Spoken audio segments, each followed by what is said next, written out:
Hello everybody, and welcome to today's stream of the Yu-Gi-Oh! Duel Monster Squad Battles Tournament. It's me, Cooper, and today we're going to be finishing off all the squad battles and making it to the final stage of the tournament. And in the final stage, we're going to watch all of the best characters go at it, and we're going to find out which team will win, which squad is the best, and who takes the crown. So the best squad so far looks to be like Team Dynasty. Team Dynasty seems pretty strong. Team Goal is looking pretty good, but we'll see who does it. We got Team Dynasty, Team Domino, Team Goal, and of course Team Meanies. But right now I'm looking like Team Dynasty and Team Goal are going all the way. But who knows? Let's go and let's see what happens. Happy birthday, good to see you. Hello everyone that made it into the chat very early. We still have 15 minutes to go before our tournament officially starts, but I like to get here early so people could see that we're going online. I also sent out my links, as I am known to do. So everything is set up. The only thing I need to do now is get ready with the bracket, get ready with everything that's going to happen today. We're going to find out which two characters from each group is going to the final stage. We're going to find out which of the final stagers are going to win the tournament. And I want to know from you guys in the chat, which characters are, sorry if you don't care about characters but care about squads, which squads do you want to see win today? Is there a specific character you want to see win today, or is there a specific squad of people you're actually rooting for? Personally, I'm Team Meanies, and if there's a specific character, I'm going with Bones. And if I have to go for anyone else, it'd be Joey. But Bones is my boy, so I would love to see that guy go all the way. Either way, let me know in the chat if there's any characters you guys support yourselves. And while you do that, I'm going to start getting ready with the bracket stuff. Let me take a peek at it. Got another Joey fan in chat. That's always good to see. I'm glad I'm not alone. Yes, there we go. Just about set up here. Getting all my stuff together. Now let's see here. So, moving into this. There we go. I got the bracket ready, as you all know. So, last week's participants performed in this way. We have Group A has a Team Meanie as the leader, Mako Tsunami. Mako Tsunami went 3-0, while every other character went 1-2, so that's pretty interesting. Even Tristan here went 1-2. But let's see who else did good. Group B, Arcana of all people of Team Gold did amazing with a perfect victory. And Esperoba did pretty good too from Team Meanie. Dynasty Rebecca did fine, but Yugi Muto, one of everyone's favorite characters, has actually fallen. In Group C, Dynasty Kaiba, that's right, Kaiba has done amazing. And Kaiba's got Loomis on his tail, Panic right behind that, and Duke Devlin even farther behind. Moving into Group D, we could see that Schmaden Schmooky of Team Dynasty is doing really good at 2-1, as well as Bandit Keith, the leader of Team Meanies, is doing good as well. Grandpa and Strings are doing alright. This group is very competitive. The next one is Group E, and Group E has Domino Joey. Hell yeah, finally Team Domino at the top of a bracket is tied with Team Meanies Rex Raptor, but Mokuba and Umbra are right behind. This is another one of those competitive brackets right now. The next one is Group F. Group F has Dynasty Bakura. That's right, Team Dynasty's Bakura at the very top of it. And on top of that, we have My Valentine. My Valentine is 2-1, so she's doing pretty good. Meanie Weevil is doing whatever, and Odeon is having a really tough time. Moving into Group G, we have Team Domino's Taya, and she is doing perfectly. She has defeated Bones, who is also doing pretty damn good, a Shizu, who's doing okay, and then Seeker, our Exodia user, that is having a lot of trouble. But we'll see what happens down the road. So as you can see, we have one person from Team Domino leading with a complete victory. A couple people from Team Dynasty doing the same. No one has a complete victory here or here. Dynasty again, Kaiba. Team Goal has Arcana with perfect victory. And Team Meanie has Mako. So it looks like every team has a couple good players in them. And who knows, maybe every team will make it to the final stage, or maybe some of them will get knocked out early. Personally, I think every team will at least have one representative by in the final stage, but who knows? Day 2 can change everything, so we'll find out today.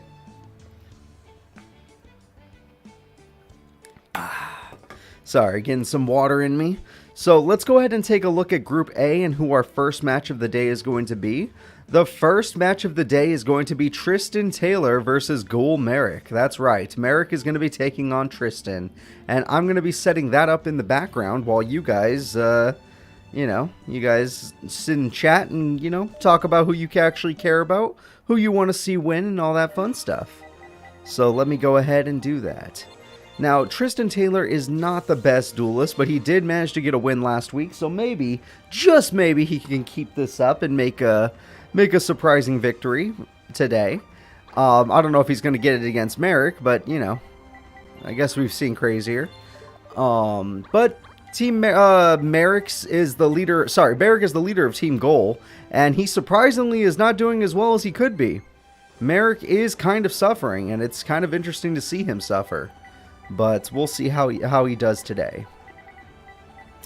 Maybe he just had a bad first week. You know how it is. Some characters just perform bad one time, and then the other time they just do really good. And today might be that day where they start doing really good. Obviously, there is no guarantee. Alright, I'm voting for both Joey and Kaiba now. Alright. So Team Domino and Team Dynasty.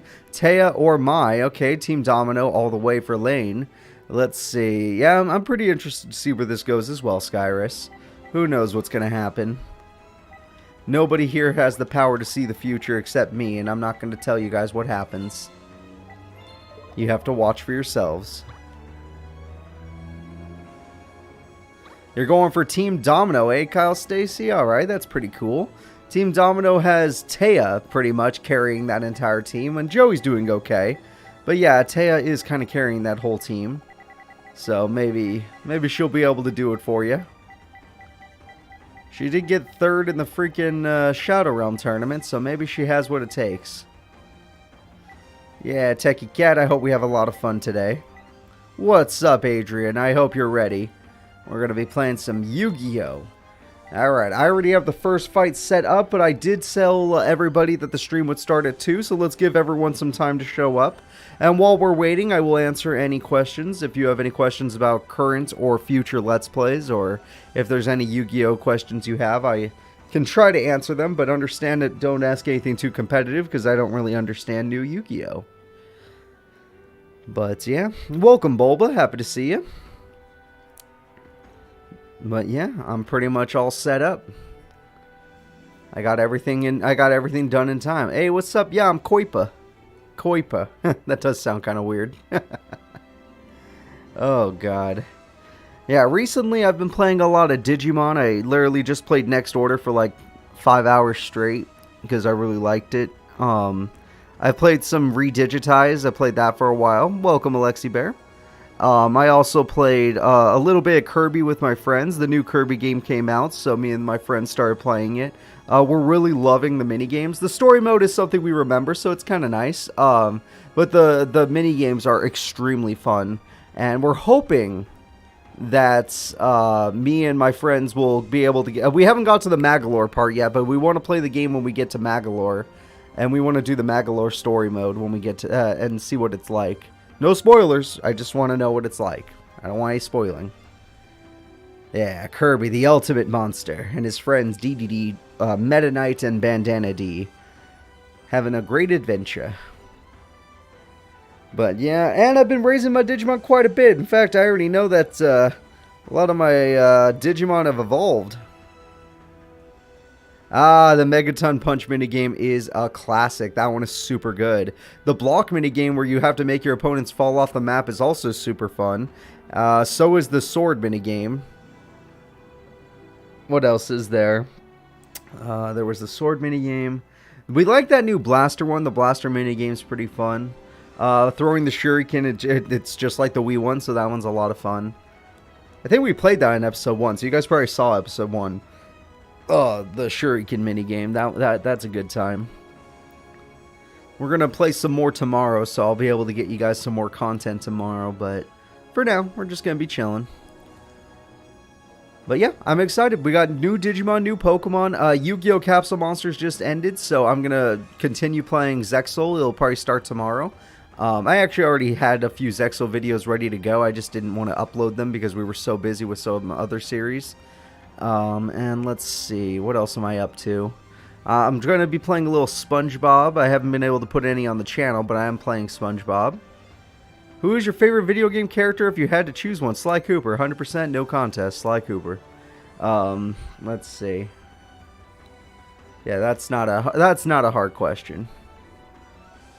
That's a very easy question for someone like me to answer. Yeah, Zexal has been a fun series, although I will say, I don't think I ever got as mad at Yu-Gi-Oh! As I did with the next story in Zexal. The next story in Zexal is by far the worst story I've ever been forced to play.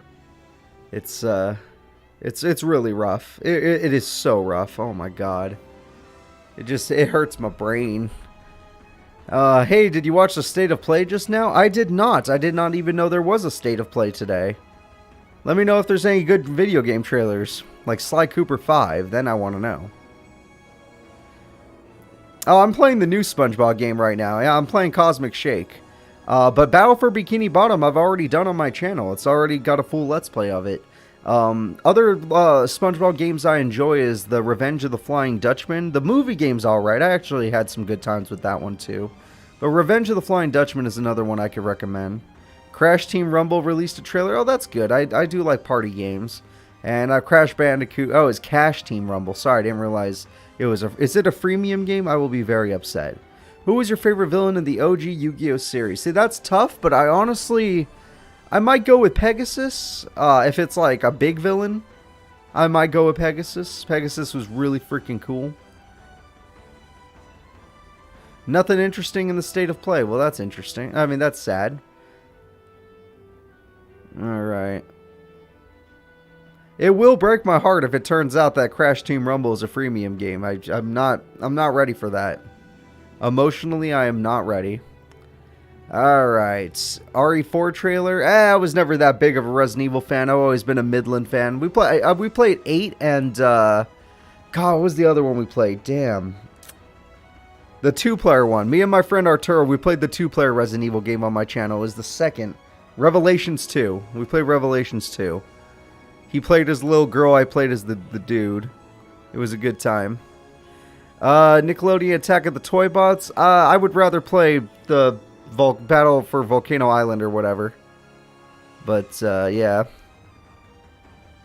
It's an online game similar to Pokemon Unite. Okay, well that's interesting. Well, guys, it's just about time for us to get this tournament started, and as you all know, the first fight is going to be Merrick versus good old-fashioned Tristan Taylor, so here they are, on your screen, waiting to go. Welcome. Yeah, so I hope everyone is appearing in chat now. I don't want you guys to miss the first fight.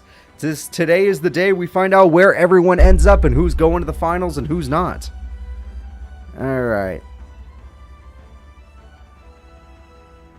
Yeah, I know. Can Yugi not suck today? Yugi had a really bad week last week, but today he could try to make it up. And day 1 does not actually decide anything.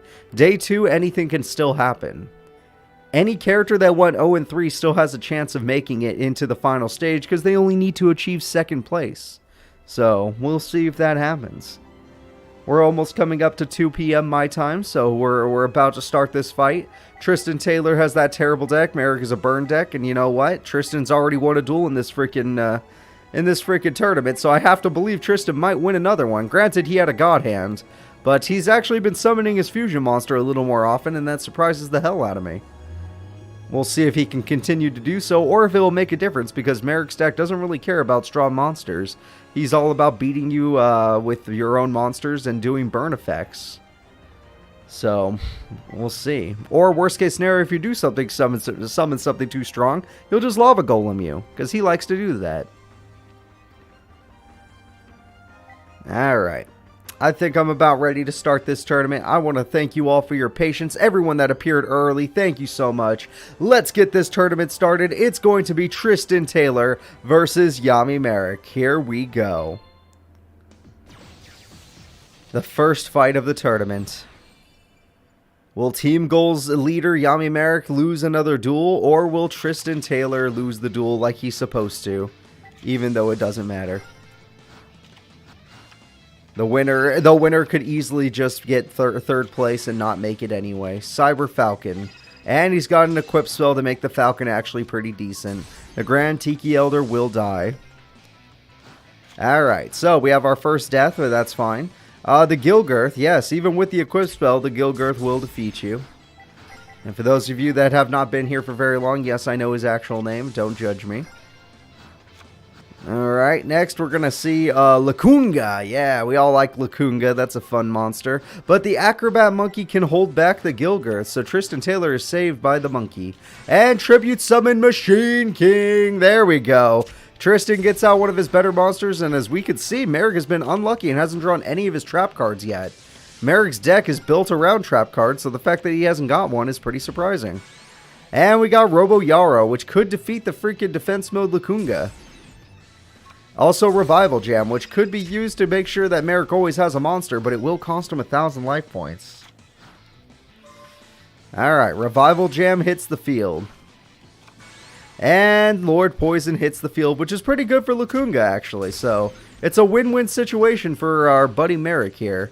The problem is, Tristan has complete control of the field, and his Holograph will buff his Machine King. Holograph will defeat the Revival Jam, which will cost him 1,000 life points. And Machine King will defeat Lord Poison, which will bring back the Lacunga. And it looks like this is going really interesting for Tristan. Because Tristan is in complete control of the duel, Merrick's still no trap cards to turn things around. Holograph will die, weakening Machine King again, but it's not weak enough. And still no traps. Merrick is having a terrible hand. Holy crap. Robo Yarrow does it again, doing 1,000 burn to freaking Merrick, because there's no way he won't activate the effect. It's like in his programming. Lacunga dies with him, and there we go. Merrick's running out of good options here. Alright, Team Goals leader's in a lot of trouble. Revival Gems cost him more than it's worth. We got a Melkid, the Four-Faced Beast, getting killed by a trap hole, but Newdoria hasn't died, and Newdoria's going in. Luckily, Newdoria is a game-changing card if we can get it to destroy the Machine King. So we'll see what happens. Tristan Taylor goes after... Ooh, Magic Cylinder! Start the burn, why don't we? And the Magic Cylinder does good. Yami Merrick now has control of the field and summons Boganian for the burn. Also, he's going all in. Also, yeah, he's totally going all in and takes a huge chunk of damage with how low his life points are. Tristan Taylor's defense mode is the blocker, and that monster can hold back Merrick. And we have the Swamp Battle Guard. That's right, everybody. His Battle Guard's going in, and honestly, Merrick, if you pay that 1,000, you're killing yourself. And Merrick pays that 1,000. Guess what? He has 100 life points to his name and has to try and make a comeback. I don't think it's possible. Yes, he does 600 burn, but he's going to burn himself.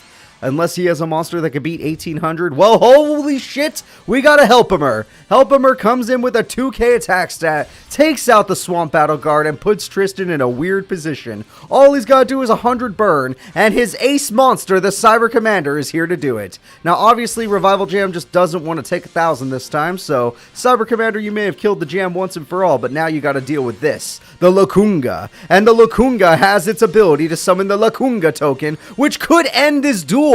Because guess what? Lacunga token has enough attack points. And that is it. Helpimer goes in. Lacunga token goes in with 100 life points. Yami Merrick takes down Tristan Taylor. Holy crap. Jesus. Alright, I thought I was going to have to give Tristan another win. He's fighting hard. Granted, Merrick had a very bad hand. It was all monsters, but still, he's fighting hard. The next competitors coming at it in this tournament are going to be Maximilian Pegasus, the creator of card games and his Toon deck, versus who else? Mako Tsunami, the guy who's never lost. Mako Tsunami has yet to lose. All right. Let me go ahead and get these duelists set up, and you guys can place your bets on who you think is going to win. But there's no actual bets because we're on YouTube, not Twitch. Alright, tell me right now, do you think Mako's going to keep his winning streak going, or is Pegasus going to find a way to destroy this freaky fish guy? I see some Mako fans in chat. I'm also a Mako fan. Me and my fish deck ended up beating the entire Capsule Monster game. Me and the High Tide Gyojin went all the way and we became champions. Me, High Tide Gyojin, Great White. It was a great time. But those times are over. So let's see if Mako can make his own journey to the top just like I did. So let's go ahead and start this duel. I want to thank you all for your patience. Let's get it going. It's Pegasus versus Mako. We got a penny on Mako. That's awesome. Pegasus' deck is 250-50. Yep, well, that's what happens when you're relying on Tomb World for most of your deck. Umi's a great start for Mako Tsunami, and he's even got some back row.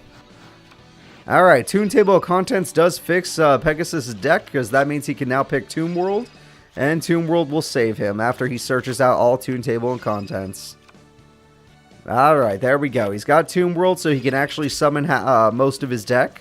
MST to clear up the... not clearing up the Umi, very interesting. Summoning the Dark Rabbit for a special summon of Dark Magician Girl, which is the perfect monster because it could do 2k direct damage. Alright, very, very good start from Pegasus. He can win in 4 turns. But that doesn't matter when your opponent overpowers you with Amphibian. And now even the Toon Dark Magician Girl is going to suffer nothing because Mirror Force on the first turn will keep her alive. Which means Pegasus still has a chance. Pegasus is going in for another 2k. Mako's down to half life points. He's got Toon Goblins to end the duel next turn because Goblins couldn't attack this turn. So let's see if he actually gets it. And that, okay, unless that trap is a god trap, that is actually game. Let's find out. Attack goes through, attack directly, doesn't seem to activate, which means it might be TT. And on turn 6, Mako Tsunami suffers a loss. Pegasus, with the perfect starting hand, wins the duel. Toon World, Toon Dark Magician Girl, and Mirror Force. Who could ask for more? Mako Tsunami suffers his first loss to Pegasus. The next duel will be Maximilian Pegasus versus Merrick. That's right, the two people that just won are going to go at it, but there's a big difference. Pegasus won in 6 turns and lost 0 life points. Merrick won barely, with only 100 life points left. So, I feel like this is going to go into Pegasus' hands, unless he is super unlucky and does not draw his Toon World. Without his Toon World, his deck kind of falls apart. Merrick, on the other hand, his deck kind of falls apart when he doesn't have his traps. His traps are what he needs to burn his opponents down for victory. His monsters are okay, but they aren't what win him duels. His traps are what win him duels. But we'll see. We'll see if they can pull it off. Here we go, guys. It's time to start the duel. Let's get going. Yami Merrick versus Maximilian Pegasus.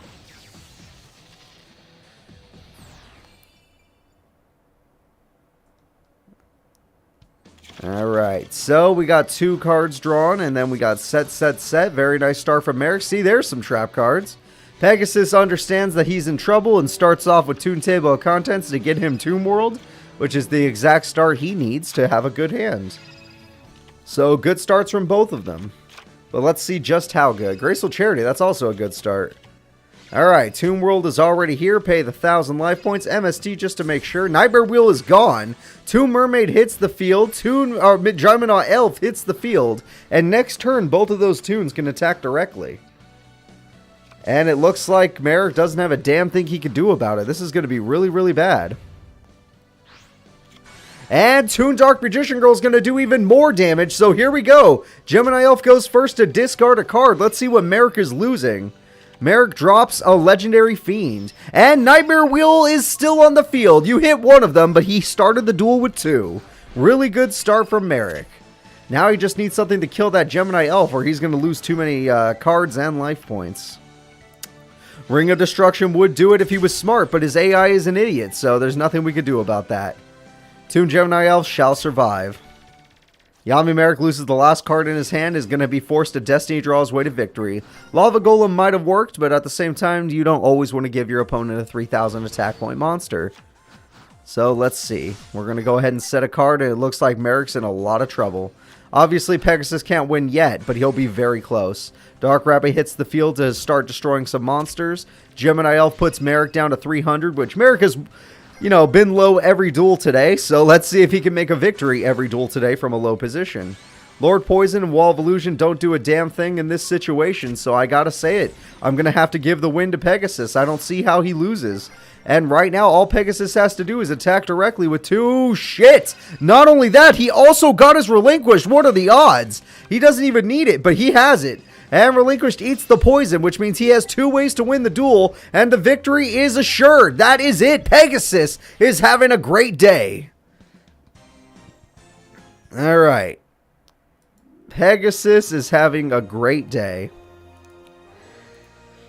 The next fight will be between the 2 losers of the day. It's going to be Meanie Mako versus Tristan Taylor.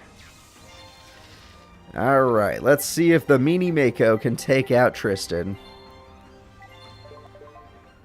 So far, so good for everybody. You know, the duels are okay right now. They could be worse. They could be worse.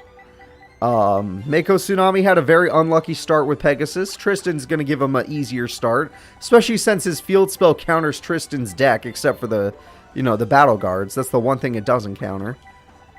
But we'll see. We'll see. Everything's fine. Nothing to worry about. Nothing to worry about. If I could just find Tristan. Alright, I found Tristan. Here we go. Let's get this duel started. Thank you again for your patience. Let's move into the duel. It's going to be Tristan versus Mako. They need to get... Mako needs to win this duel so that he can guarantee a slot into the final stage. Tristan needs to win this duel or he'll be knocked out guaranteed. So let's see what happens.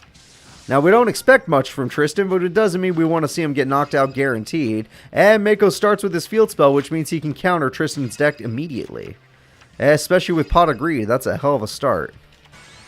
Great White, that's a card I use to defeat some of the strongest opponents in the game. I gotta admit, that's a really good card. In Capsule Monster Coliseum. And now we're gonna have another set because he realizes that Great White at 1800 attack is just too much. And he's got the Fiend Kraken, a card I kind of just bullied.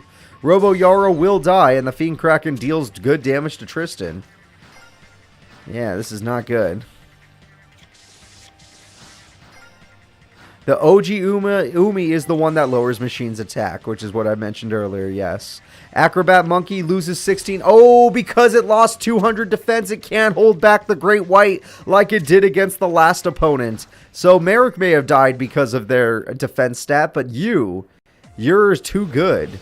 Tristan Taylor's going to need to get rid of that Umi or just give up the duel as is. Because right now, Mako's got a full field of monsters, and they're all pretty scary. They're OG, but they're pretty scary. Alright, another Fiend Kraken, because why the hell not? And Blocker's a machine, but it doesn't matter. Mirror Force clears them out. Blocker may be a machine, but that doesn't matter because now you get to keep it. Problem is, you don't want to do what you're currently doing. This is a terrible play. Sir, you have 950 attack with an equipped spell. Maybe don't do this play, but instead, okay, we're doing this play. I guess he could try to get into defense mode now if he's lucky.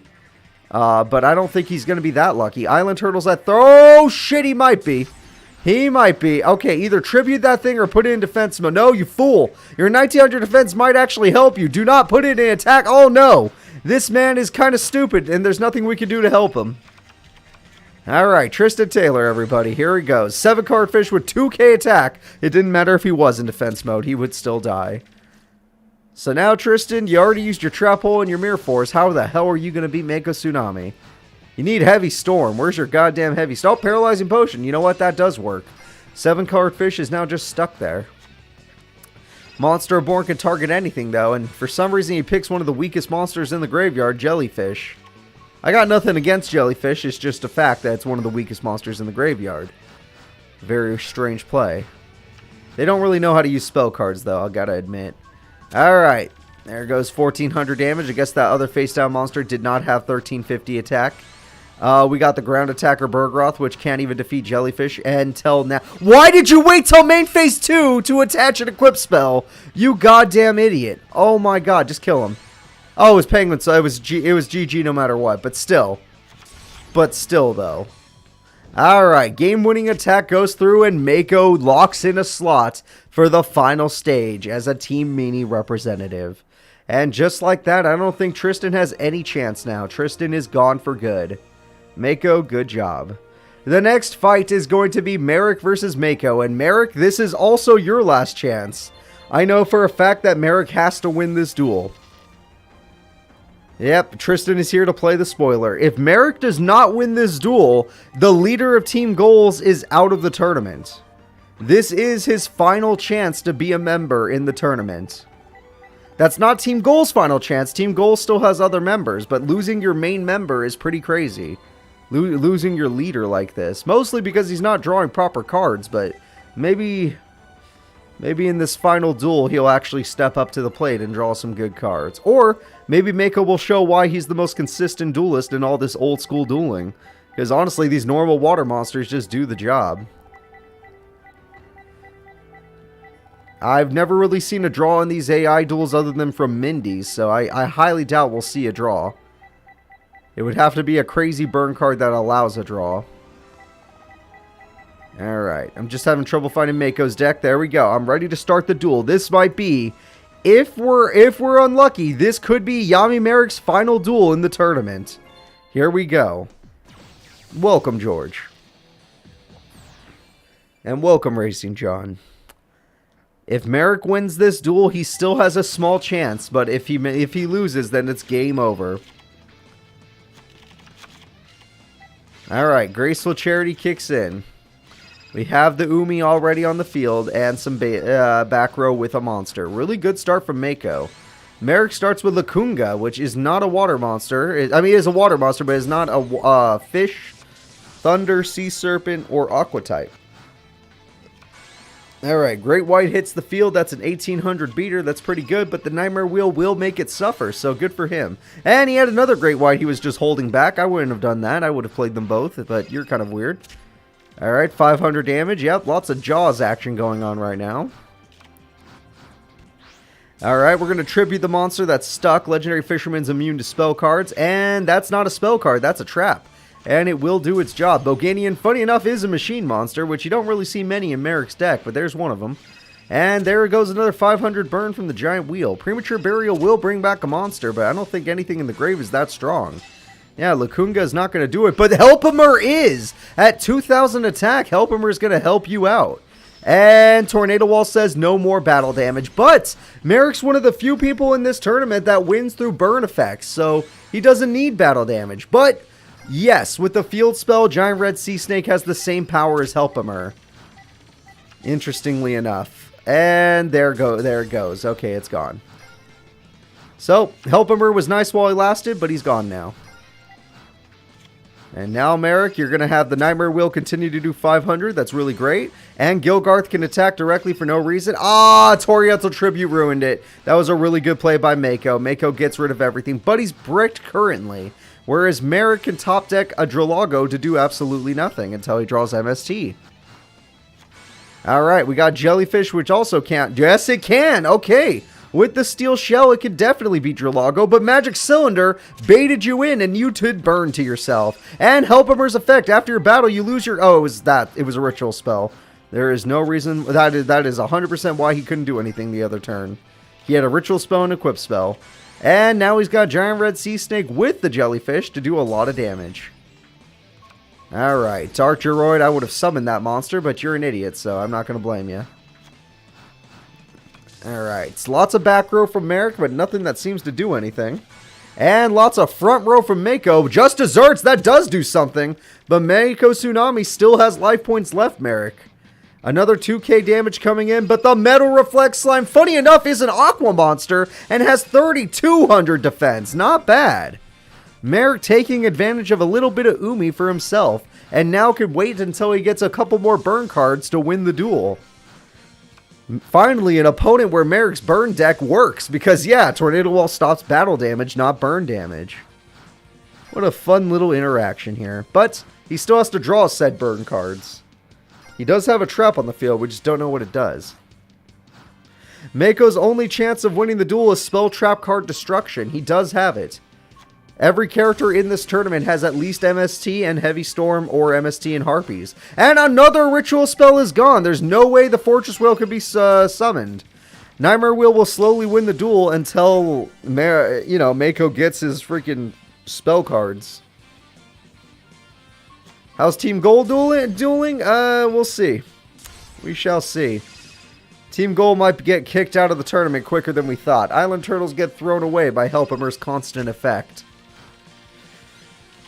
Yeah, if Merrick loses this duel, he has no chance of making it to the final stage. Hell, if he wins this duel, his chances of making it aren't that great still.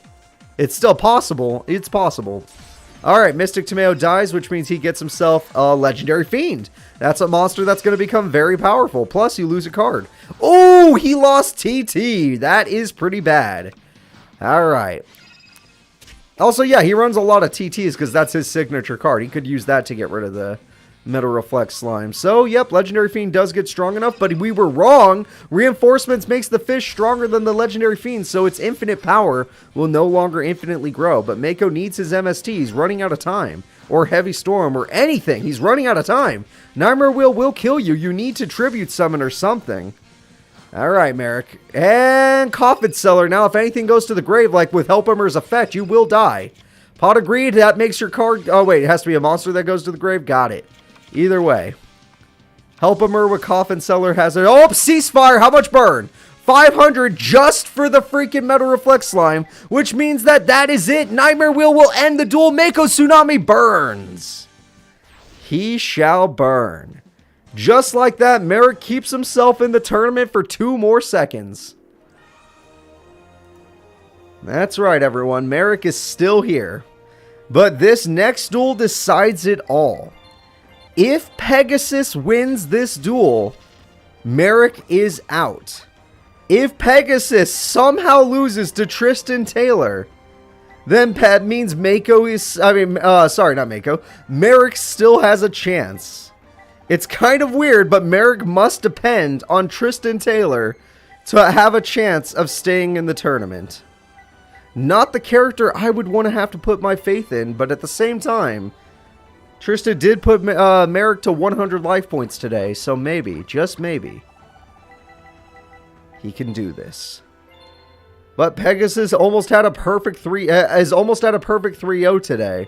All he has to do is beat this kid.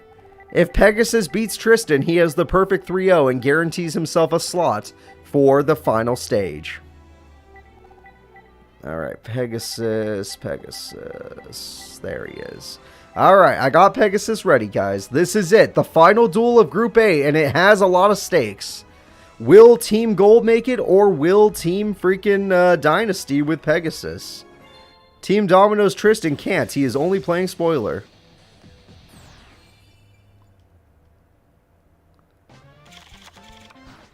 This was the one Tristan win. Well, he almost beat Merrick as well.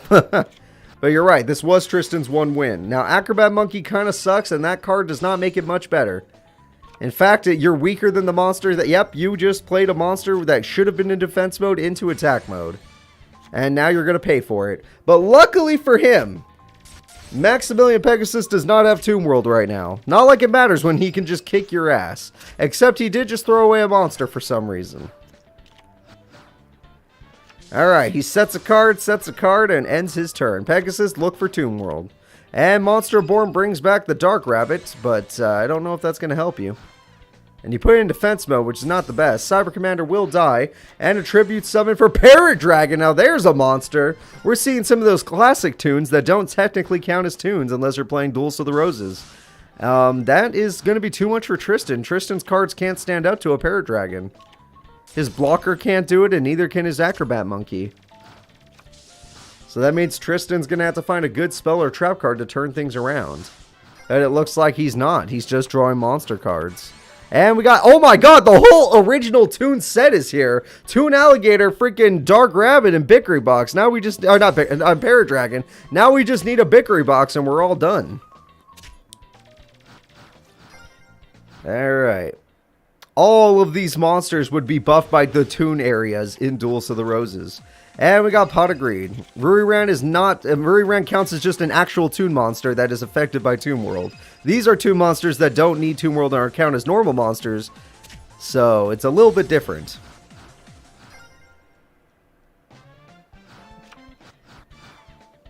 Bickery Box is a fusion, but it is still a Toon thing. It does get buffed in Duels of the Roses by the Toon field. If you're curious, no, Ruriran does not. Manga Ruriran for sure, but not regular Ruriran. Alright, he did his best with his equip spell and his nano breaker, but that did not do a damn thing. And Toon Goblin Attack Force is coming out next turn. So Tristan, this is the final turn. And all he gets is one set card. Not a very good hand. The final turn for Pegasus, he's got Graceful Charity. All he has to do is attack with one attack, and that will end the duel. Just like that, all of Team Goal's leaders' hopes and dreams are gone. Merrick is out of here because Pegasus had the perfect day. And if you don't believe me, it is the truth. Pegasus had the perfect day. So looking at the standings, Mako will take first at 4-2. Oh, Pegasus jumped to first at 4-2. Mako takes second at 4-2. It's probably because Pegasus had a higher ranking. Merrick went 3-3. He was so close. And Tristan had one victory in total. So Group A has finished, and we already know the two characters that qualified. Dynasty Teams Pegasus and Meanie Teams Mako. Let's go ahead and move on to Group number B. Or letter B, number B. I'm an idiot. Alright, Group B, it's going to be Rebecca versus Arcana to start the duel. So let me go ahead and find those characters. Time to see if Yugi's going to be absolutely terrible today or not. But first, we're going to start with Mako and... not Mako, sorry. Arcana and Rebecca. So this should be interesting. Alright. There's Arcana. And I found Rebecca. Okay. Just about ready, guys. Just about ready. So, right now, Arcana is the one that has the perfect win streak of Week 1. Week 1, Arcana had 0 losses. Now, let's see if Rebecca can turn things around, or if Arcana's going to continue to be a monster. Either way, it's going to be interesting.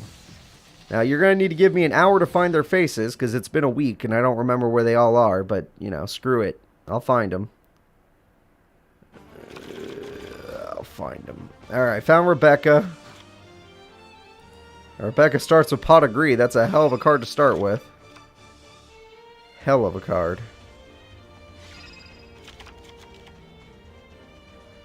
Alright, and I found Arcana. We're good to go. A little bit awkward where his face is, but who cares? Let's just enjoy it.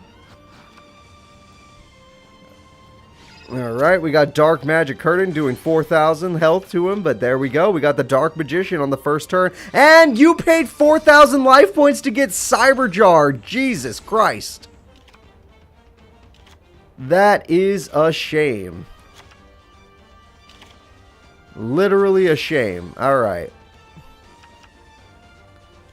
Why did those two monsters get destroyed? Oh, because he can't summon! Because he used Dark Magic Curtain, these cards couldn't be special summoned. Holy crap, that was the worst start for Arcana possible. Literally the worst start possible. Alright, Graceful Charity. Let's see if Rebecca could summon some monsters to actually damage the... Okay, the opponent is wide open, Rebecca. All you have to do is attack directly. Luster Dragon's a hell of a beater monster. All of these monsters are enough damage. Will she win the duel? I'm not seeing a trap card activating. I don't see anything coming through. And it looks like Arcana loses on turn 3. That is a new record for Rebecca. Jesus Christ, the perfect hand, the perfect counter. Arcana takes the first L of the day. Literally the perfect counter right there. It's kind of crazy what just happened. What the hell? Alright, so Rebecca takes that victory. The next fight will be Yugi Muto or Yamayugi versus Esparoba. Yamayugi had a terrible first week, so hopefully he could make it up today. But if he can't make it up in this duel, he's going to already be knocked out. I'm not joking, Yugi has to get a perfect 3-0 today or he's knocked out. So if Yamayugi does not win this duel, he's already going to have to play spoiler, where he's not here to actually win the tournament. He's here, or to qualify for the tournament. He's here just to ruin other people's tournament. So, let's see. I've almost got him. And I somehow missed him. The hell is Espa? Found him. Alright. We're ready to start the duel. I want to thank you all for your patience. Let's get it going. Esperoba versus Yamayugi. Esperoba sold some houses last stream. At this time, let's see if he can continue that streak of selling houses. Alright. Here we go. King of Games, every game matters. If you don't win, you're out of the tournament. No chance.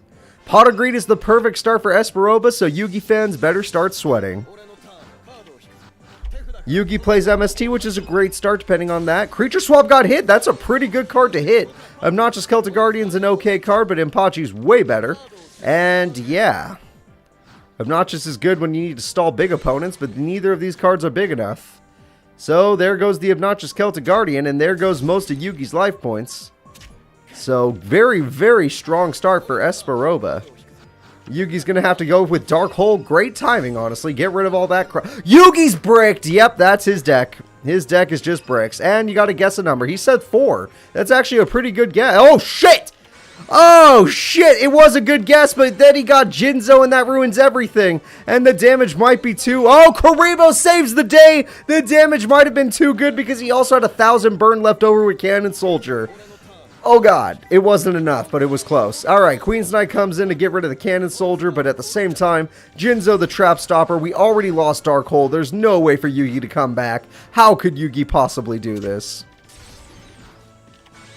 Alright, Big Eyes here, main phase 2. I don't understand why you didn't set that if you wanted to get its effect off, but I guess you didn't.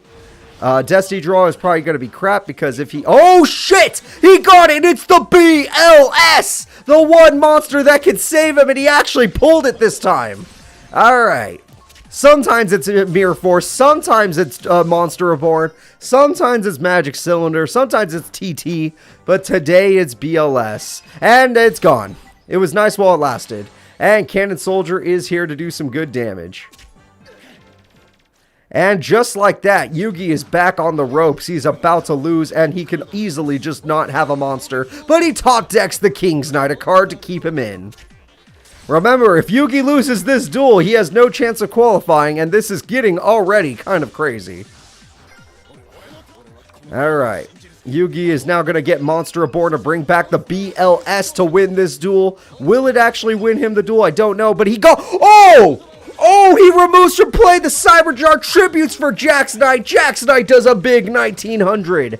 And just like that, Esperoba's in some big trouble. That's right, the Cyberjar got messed up by the remove from play effect. And this time, oh, all of a sudden, you don't feel like using that. I'm starting to feel like Yamayugi cheated. Oh, what's up, Ghosties? And thank you so much for the 20. We really appreciate that here. But it looks like Yugi keeps himself in the tournament by taking down Esperoba just barely. Esperoba takes a loss to Yugi. Yamayugi holding himself in just by dear life. Very close. Very, very close. Alright, again though, Ghosties, thank you so much for the $20. We super appreciate that here, and it's very kind of you. Very, very kind. And I hope whoever you want to see win this tournament actually wins. Or whichever team you root for actually wins.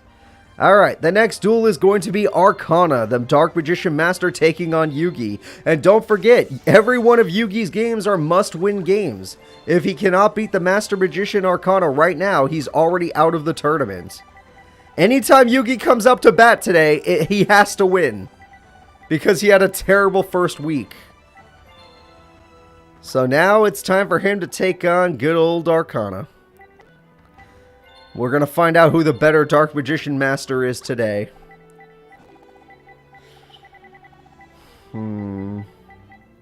Let's go ahead and get this duel started. I want to thank you all for your patience.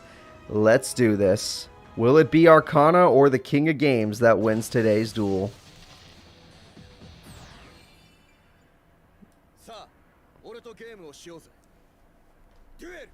Alright, here we go.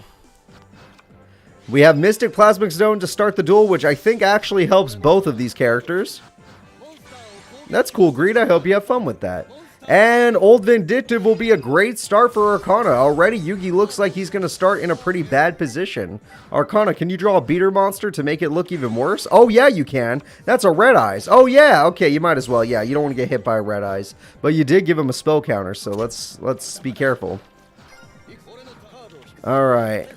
And we got a brain control. That is pretty good from Yugi. If he plays one more spell, he could use... Oh, shit! Yugi's a genius! He's using his opponent's Skilled Dark. He got Wadapun special summon effect. Will the Skilled Dark use it? Oh, he used it! He stole Dark Magician's special summon. And he has a tribute. It's Dark Magician Girl. Holy shit, that's 4,500 damage.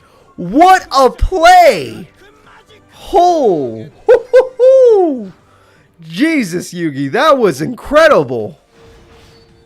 Literally the best play he could do. Dark Magic Curtain. This is the only card that can save him. He's got to go after that Dark Magician Girl. We know. Oh, Dark Magic Attack. Get rid of that. Mirror Force. You had Mirror Force, you idiot. And now it's gone forever. The one Mirror Force he has is gone. It's Dark Magician versus Dark Magician. The life points aren't that similar, but they're not that... It's not looking too good to be a Yugi fan because right now, yep, his opponent can just go aggressive. Yugi has no extra monsters, no spells or traps. Arcana, all he has to do is crash. Both Dark Magicians go to the grave, and Illusionary Gentleman puts Yugi below. Oh, no, it does not. Kuribo's there. Monster Reborn on main phase 2 brings out Dark Magician Girl. He's at 2,600. Yugi, you can't overpower it. You're going to lose. And he goes for the King's Knight just to try and, oh, just get wrecked. Yugi is out of here. Yugi, this is not your tournament. You are not the master of Dark Magician. Arcana was always the master. That is it, everybody. That is it. Yugi is out of here. The damage is too good. Arcana knocks the king of games out of the tournament. Just like how the leader of Team Gold got knocked out in the Group A, the leader of Team Domino gets knocked out in Group B. And all he gets to do is play spoiler. Arcana, great duel. That one was really fun. It was back and forth and we got to see a lot of cool Dark Magician plays. But in the end of the day, Arcana is the better user of Dark Magician. Alright, the next duel is going to be Esperoba versus Rebecca. These are the only two characters that can qualify in the second place slot because Arcana guaranteed himself first, basically. So, which character do you like more? Do you like Rebecca and her interesting deck that I don't even know how to quantify because it's got a lot of different strategies in it? Or do you like Esperoba and his anti-trap deck? See, that's an easy one. I can just say anti-trap. Everyone agrees with me, and we get to go home happy.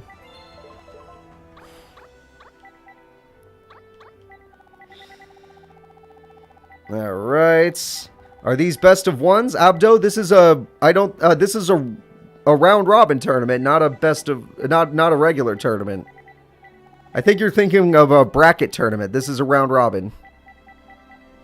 Alright, let's see here. Still looking for Esperoba's deck. There he is. Alright, we're all good to start. Let's go ahead and get this going. I would do this with GX if a lot of people were interested in it. If you guys enjoy squad battles, I would be willing to make up more squads for the next season, which would be, what is it, GX?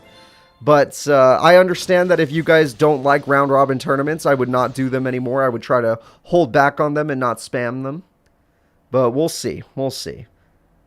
I'm going to try and find their faces, but the problem is I might not find their faces in time.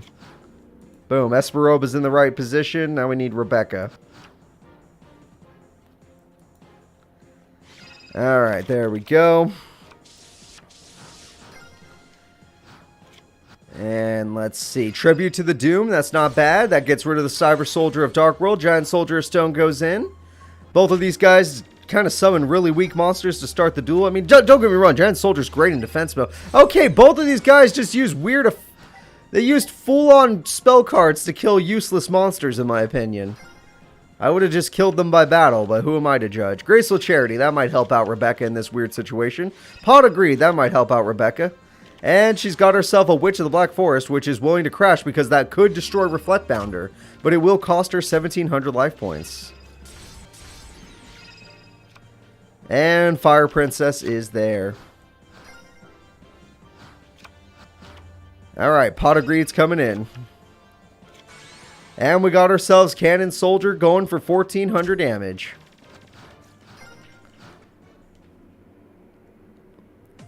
Alright, draw power comes through. Let's see what Rebecca gets.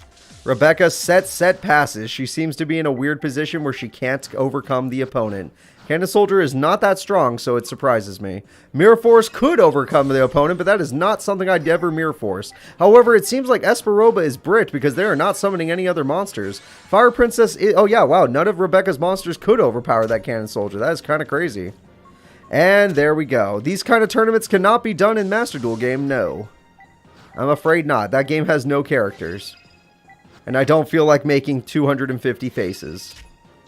Plus, I don't feel like making 250 more decks. That's a little much. Cyber Raider gets summoned for free. Alright, and there we go. Jinzo hits the field. Traps don't work except for your traps. Okay, it looks like, yeah, I don't think that you can win anymore, Rebecca. I literally don't think you have a chance. Giant Soldier of Stone can't hold back a freaking Jinzo. And you have 400 life points to your name, and you can't even heal yourself. Alright, she sets, and no traps. That is the end of the duel. It looks like Jinzo is going to win them the duel. And guess what? He also has Fiend Mega Cyber. What a great card. And I forgot about Cyber Jar. Oh, wait, Impachi could still... No, you put it in defense mode for some reason. That could have won you the duel. Big Eye in defense. That could have won you the duel. Mind Control's gone. Oh, you get to keep that. I forgot. Cyber Raider, again, probably... If all these cards were in attack mode, you might have had a chance. Brain Control is amazing. Shadow Goal is in the hand. Morphing Jar is amazing, especially if you can get rid of some of those cards they just drew. Shadow Goal in the hand again. Ooh, Injection Fairy. Oh, why in defense? Oh, she can't. Yeah, she has no life points. Oh, Draining Shield's really good.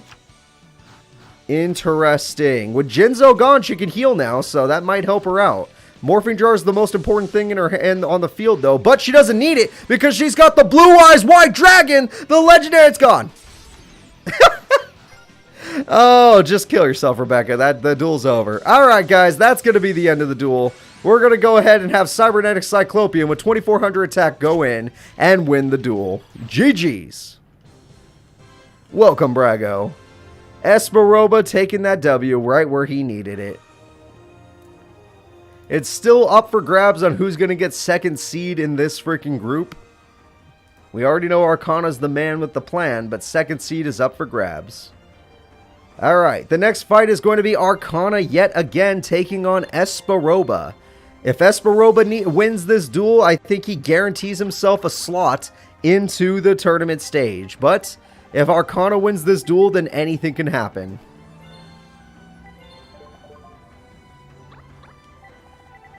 Yeah, I feel like most of my tournament, what would this be called, commentary?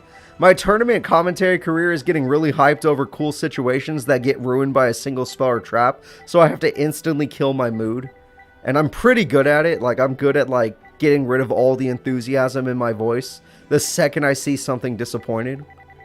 Like, I don't know. Maybe it's something I learned from growing up, and that sounds really depressing, so I'm not gonna dwell on that. Let's just continue the tournament. So, let's see here. I have every character ready to fight, honestly. I just need to find the right deck. Esperoba's deck is number 80. There we go. Alright, here we go, everybody. Esperoba needs to win this duel in order to qualify for the tournament. And freaking Arcana needs to win this duel for no reason. He already qualified. He's playing spoiler right now. That's basically his job. Because he's already qualified for the tournament. As a team goal representative. Alright, Esperoba. There you are. I found you. Hopefully I can find Arcana.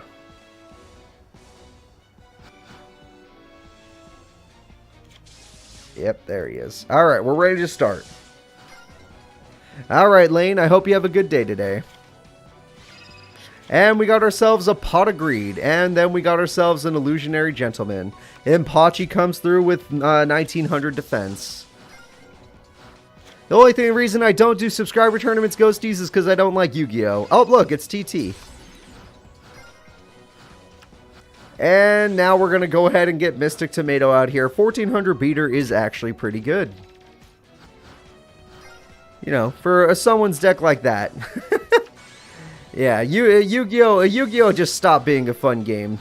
And subscribers are part of the problem. I've done subscriber duels before. And that's actually the reason why I will never do a subscriber tournament, because I've already seen what your guys' decks are like, and I will say this, they're not fun.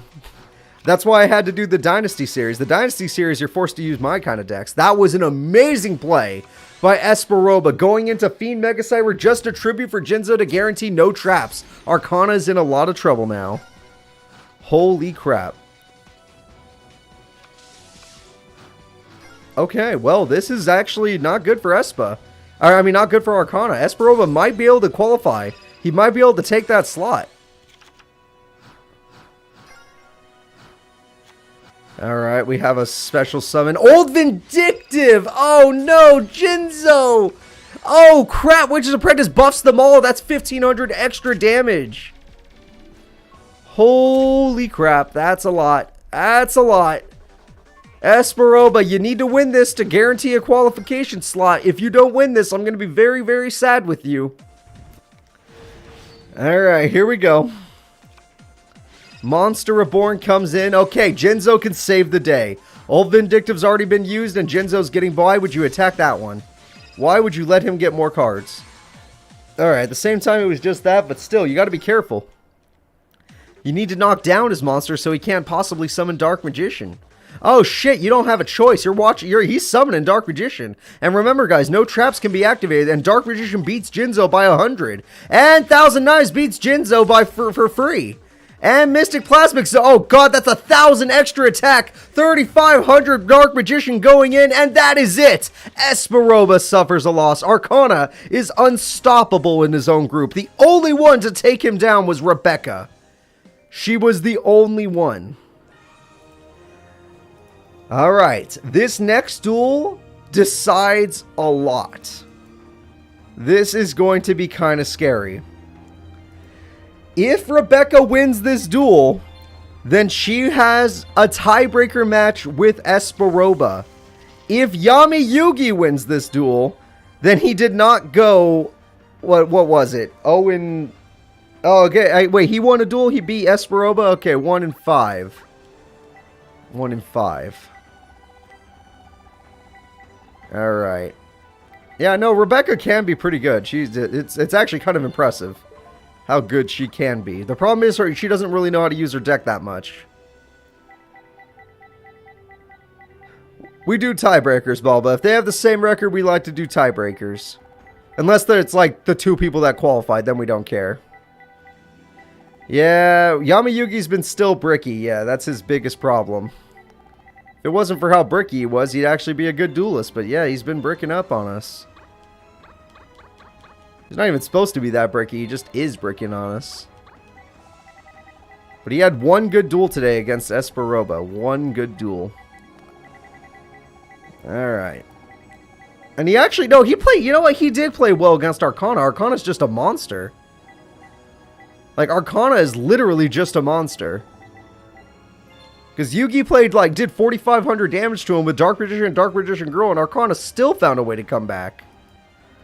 Here we go, guys. The final duel of Group B. Now, if Yugi wins this, then I think Esperoba is guaranteed to qualify. If Rebecca wins this, then we're going to have a tiebreaker match.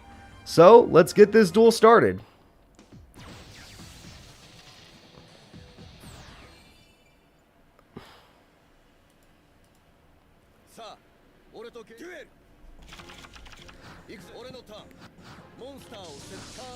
Oh yeah, Yugi can't come. Yugi lost.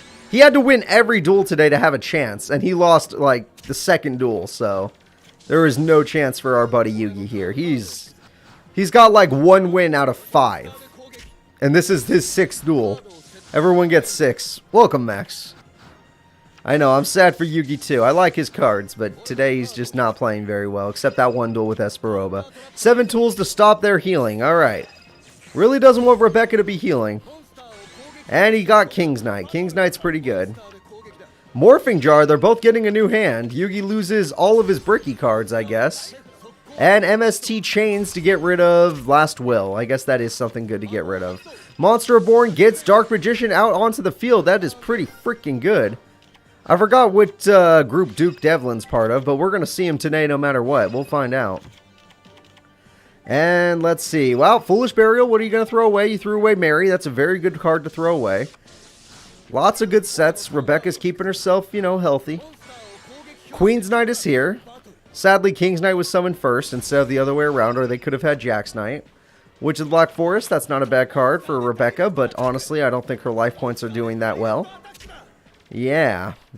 Yeah. This is not looking good. Not looking good at all. In fact, Group A and B, Team Domino got their butts kicked, and Yugi's the leader of Team Domino, so that's embarrassing. Even though if you watch my video, I did say, actually, Taya should be the leader of Team Domino. But whatever. Alright, Solemn Wishes comes in. I think Rebecca's about to get knocked out of this tournament, guys. This is the final attack. We have the lock. It's over. And Mirror Force! There it goes! Alright, hold up. Rebecca's fighting back. She heals 700 life points every turn. Alright, we got Fire Princess to do burn damage on top of the fact that she's doing all this other stuff. And Rebecca's going to start hurting Yugi just a little bit. From 1100 life points, she's going to try and make a comeback. But let's see what Yugi's got up his sleeve. Yugi's got King's Knight, which beats everything on the field. Go for the Fire Princess. That's very... Oh! Draining Shield! He's going to take 500 burn. And then when she draws a card, he's going to take 1,000. Alright, here we go. He's about to take 1,000 burn. She gets 700 life points and he takes 1,000. Jesus Christ. And we got Graceful Charity, which means he takes another 500 burn. Rebecca's turned the whole duel around. Look at that. She went from 1,100 to 46. She can afford the Injection Fairy Lily, but he got the Mirror Force. It's still anyone's game. It is still anyone's game. Yugi, she healed herself so much you gotta hurt her. Alright, 2 King's Knight. Wow, he had all 3 King's Knight this duel. Alright, 1,600, 1,600. Rebecca is back down to 14, but she'll heal 7. But at the end of the day, she's about to lose. She has to find another card to save her. And it's not Fire Princess. Ooh, that is not good. It looks like Yugi's back in control. And she did not draw. Oh, Cyber Jar! Rebecca has to be careful. She's running out of cards. Amazing hand for Yugi. Oh my god. Okay, he got no monsters though. He's left wide open. But he has not. Oh my god. She has just enough to pay for Injection Fairy Lily. She could just go for Blue Eyes to have no cost. Fire Princess hits the field, which means he will burn. Brain Control for what reason exactly? Oh god. That's why he get Dark Magician Girl and that card is buffed. It's at 2,300. And he's got more back row than anyone could ever dream of. Don't worry, Joey's group is later in the day. We're only on Group B. Nobody's played today. Like, barely anyone's played. Yugi almost burns to death, and we got a tribute summon. Shadow Goal has 3,000 attack! Shadow Goal is so strong right now, but the Spellbinding Circle will do its job. The Magical Hats was unnecessary, but it does give Giant Soldier of Stone something to do. He's willing to lose Magic Cylinder and Swords, you idiot! You're supposed to throw away your shitty spells and traps, not your best spells and traps. Okay. MST hits that new trap. It was Draining Shield. That's actually a pretty good hit from Yugi. That Shadow Goal is so strong, but it's also locked down. And not only that, but Rebecca's running out of turns. She only has 6 draws left in her. She may be healing herself back into the game, but she has no more draws. And yep, she's got Ring of Magnetism. Oh, that was a good play. That was a really good play from Rebecca. You don't usually get to see the AI do that.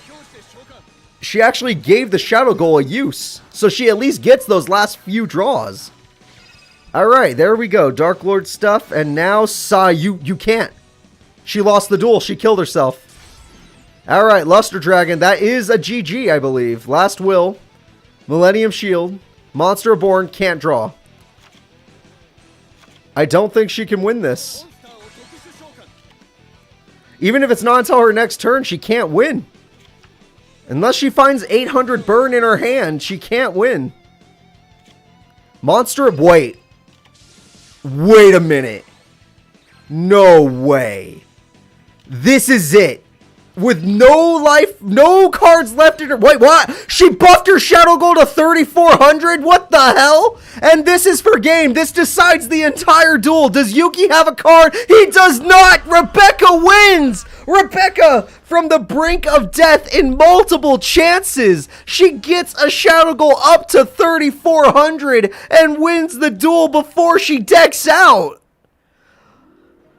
Who needs a deck when you could just win? Jesus Christ. Alright, well, that's the end of Group B, I guess, if I was being factual, but the reality is we have to do a tiebreaker match. Alright, I'm going to set up the tiebreaker match right now. It's going to be Esperoba versus Rebecca. This is going to decide who gets to be the second seed. Arcana is guaranteed first, but who gets to be second is going to be decided right now. Because these two characters actually are fighting so hard, I want to hear in chat right now. Who do you support? Do you care about Rebecca making it, or do you care about Esperoba making it? Both of these characters have definitely earned their keep. They're both really good characters and fun to watch. But which one deserves it more? I see Esperoba fans and Rebecca fans, actually. Okay. Looks like we're a little mixed right now. Little bit mixed. But Esperoba already beat Rebecca once today. What's one more time? This is the duel that decides Group B's second slot. Will it be Team Dynasty or will it be Team Meanies? Let's go.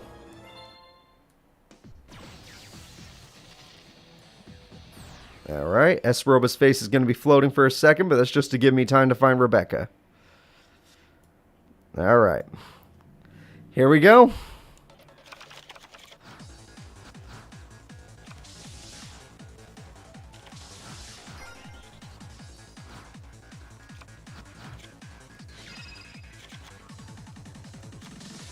Alright, there goes a lot of sets. Alright, good start. Rebecca's Sullen Wish is the only card that kept her in that last duel. Mind Control is pretty good. Altar for Tribute is a good play. He got rid of Cyberchart. That was a great play from Esperoba. Holy crap, we don't usually get to see something like that from AI. We're actually watching good AI today? What the hell? Cyberjar getting mind controlled into an Altar for Tribute just to make sure it doesn't get its effect off.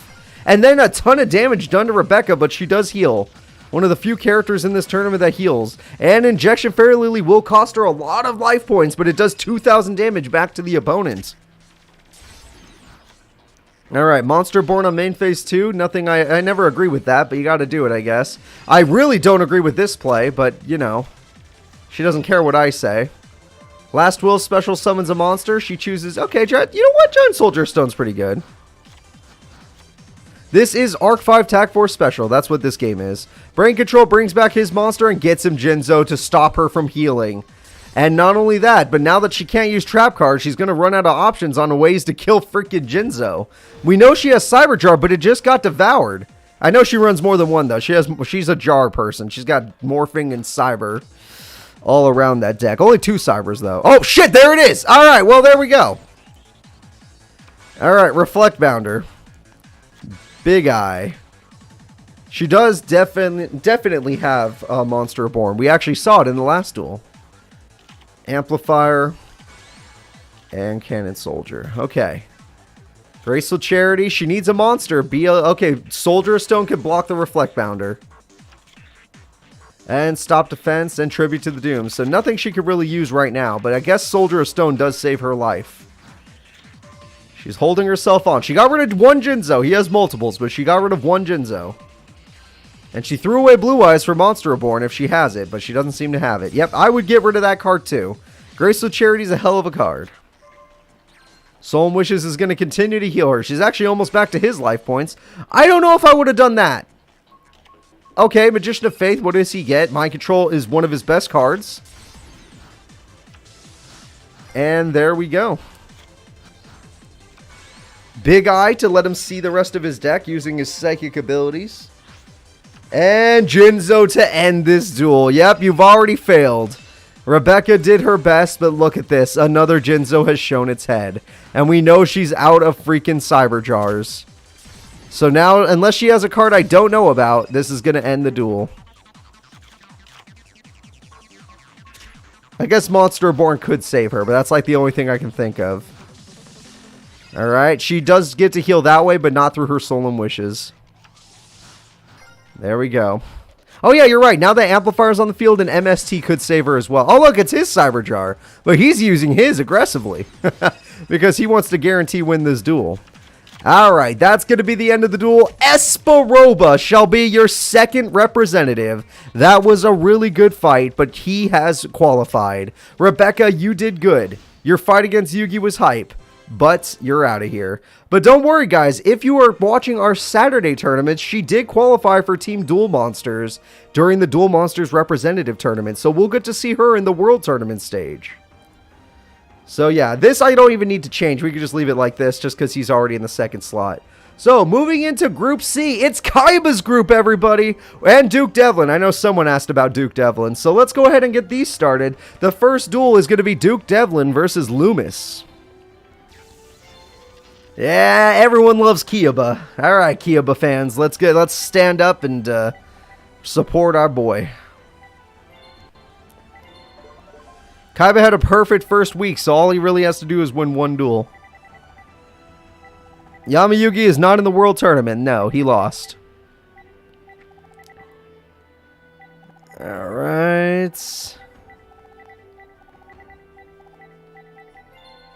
In fact, I don't know if I remember, but Rebecca might have been the one that knocked him out. But somebody knocked him out. I just don't remember who.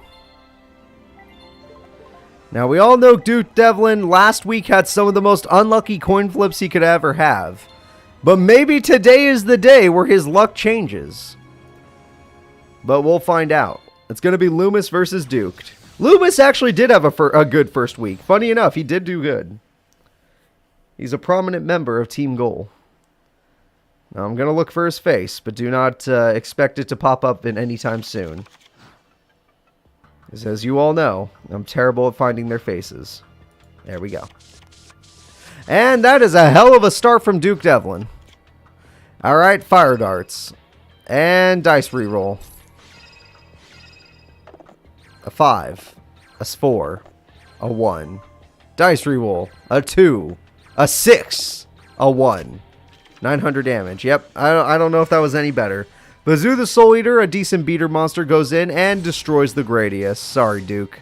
And the Dice Foon kicks in. He gets a 5. 5 says destroy both of those. I would have activated 6th Sense instead, but whatever. And we got Senju of the Thousand Hands to get him the Masked Beast card. That's pretty good. And he has it! Uh-oh. Oh, shit. That's going to be a lot of damage. The Masked Beast comes in with a Mask of Brutality, making it the ultimate masked monster. And there goes most of Duke Devlin's life points. Loomis has almost won this on turn 4. Holy crap.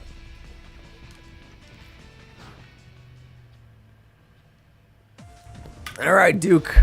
This is your final draw. Make it count.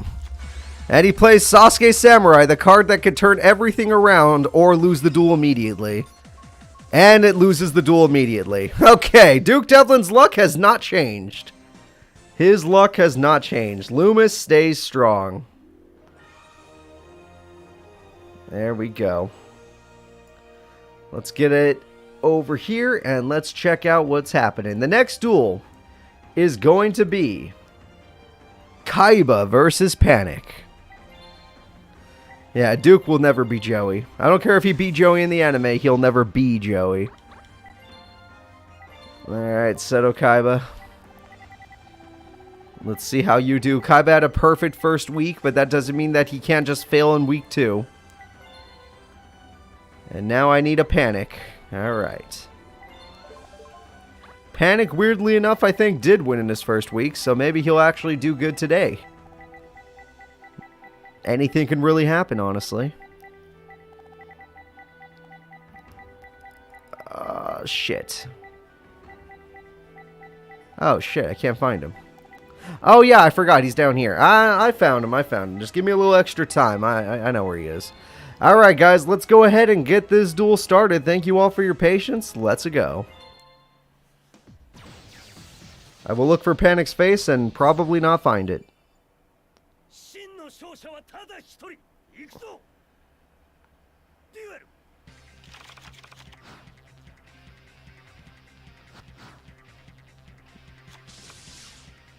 Alright, I found it. Panic's got his defensive stuff. There we go. And we got ourselves Pot of Greed. Pot of Greed's going to get him his Y Dragon Head, which could be part of his fusion. Castle of Dark Illusions does really good when you have the yellow Luster Shield, giving it even more defense. MST is a great start from Panic to get rid of... Oh, wow. The one Mirror Force is gone. That's a pretty big hit. Fissure comes in to destroy that. Don't put your castle in attack mode. Oh, God. Oh, you foolish fool. You have some of the best defense monsters, and you put them both in attack mode. Alright, we got Premature Burial, and that brings back the Y Dragon Head, but the question is, does he have another piece? He has the X Head Cannon, okay. That is not bad, but Mirror Force says go to hell. Looks like they both started with Mirror Force, but it only worked out in Panic's case. Now Panic's gonna need to... Oh, Panic drew a Tribute! Oh, that's the worst one when it comes to attack points. Okay, well... Yeah, see, when he's in defense mode, that's actually not that bad of a monster. It could be pretty helpful, but right now, that is terrible. Luster Dragon might as well get rid of that Metal Guardian before it tries to hide in defense mode, even though the Castle of Dark Illusion has plenty. Ooh, yeah, it definitely has plenty of defense. That Castle of Dark Illusion can hold back a Dark Magician if it had to. Alright, and he's going to keep hiding behind his castle like he always does. Two Luster Dragons can't really deal with it, sadly, so Kaiba's stuck. And now Kaiba's going to keep drawing until he gets one of his best cards, or until his opponent actually gets a good monster. Because Panic only has one card in his deck that could defeat the mighty Luster Dragon. Which is really sad to say out loud, but it is the truth. Kaiba, still stuck by this situation, is going to be forced to set. And we got a monster born from Panic to steal the Y Dragon Head, which sadly is better than Metal Guardian in attack mode. But I don't know about that defense mode. I guess it does good with your yellow Luster Shields. 600 extra defense is pretty nice. Unless your opponent attacks the flotation ring and you lose all your monsters. Alright, Panic. You need to summon something better. D-Spell. Wow. Okay, let's find out. Wow! It actually was an MST. He could have used this entire time. And he just gave his sword to his... What the fuck is going on? And he killed a clown. Why? What was the point of that? I don't think there was a point. I think that was terrible. Alright, well, he really doesn't want his freaking Castle of Dark Illusions anymore. He was just like, yeah, I'm tired of him. Don't judge Panic. You all love Panic for some reason. I'm the one that's always like, oh, he should never win. Because this is why he should never win. But you guys, you all support him for some reason. You all got the crazy brain. Dimension Fusion actually does work in his case, but only for one monster. Definitely would not have used that card if it were me. Oh, except if I was going to summon the Blue Eyes Goddamn Dragon. Yeah, hell yeah, I'd use that card. Alright, Blue Eyes Goddamn Dragon, destroy the Reaper of the Cards! Reaper of the Cards destroys the Ring of Destruction, but at the same time, it's going in, and that means that Panic has no chance of winning. How would Panic ever defeat a Blue Eyes when Mirror Force is already gone? Now, if he had a third Yellow Luster Shield and actually had his Metal Guardian, then yeah, he probably could beat a Blue Eyes in defense points, but that's about it. Graceful Charity, yeah, I don't think there's enough cards in your deck to take down... Oh, there was King of Yamamakai. Yeah, there's not enough cards in your deck to try and take out a Blue Eyes. Alright, Panic, go ahead and take that L. Blue Eyes goes in, Trial of Nightmare dies, and Luster Dragon finishes the duel. The winner is Seto Kaiba. Despite how close that duel was, Kaiba did drop to 2,400 life points. Don't ever forget that. But Kaiba is our winner. Speaking of which, Kaiba's going to be going back up to bat. He's taking on Loomis just like he did in the anime. We got ourselves a plot duel. Loomis versus Kaiba. Alright, Kiba. Let's see if you could destroy Loomis and his Mass Beast. Now, Loomis is actually one of the characters I consider having a real chance against Kaiba. I was actually hoping Kaiba would summon Obelisk the Tormentor in that last duel, but he just didn't feel like it. Because he hates me. And he hates all of you too. And there's nothing we can do about it because he has money. And we don't. Well, I guess I have $20 thanks to Ghosties, but that's not enough to impress Kaiba. One day, though. One day I'll impress him. Alright, now let's see. Loomis. Loomis, there you are. Here we go, guys. It's time for Loomis versus Kaiba. Now, Loomis in his last duel summoned a 4200 attack point monster. So he definitely could put up a fight against Kaiba. But that doesn't mean he will put up that fight. It just means he has the possibility to do so. Alright, unlike many other characters in this group.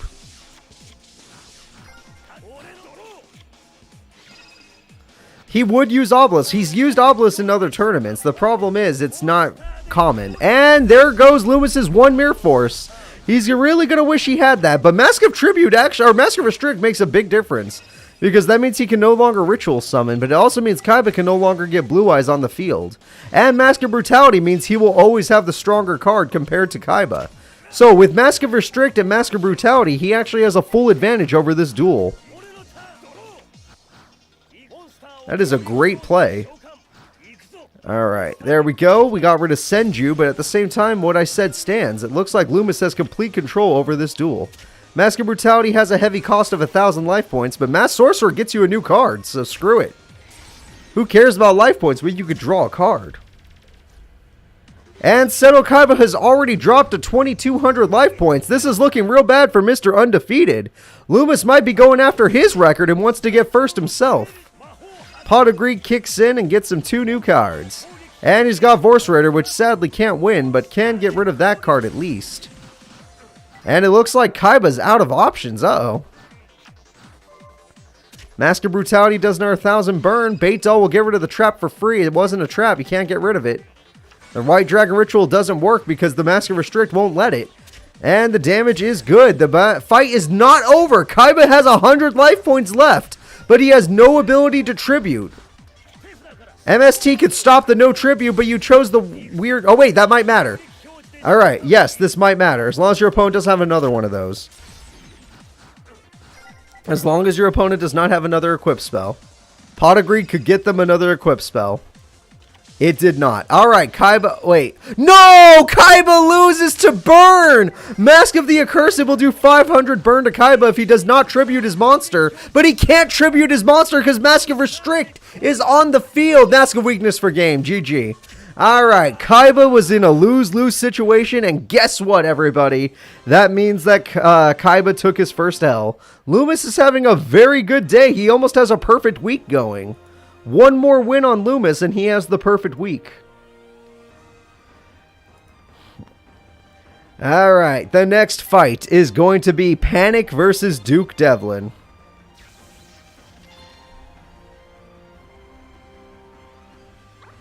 Alright, Panic and Duke. A good day for Loomis. You got that right. Loomis is having a good one.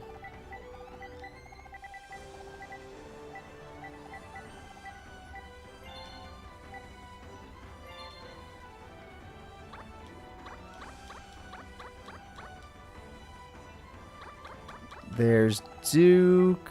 Alright.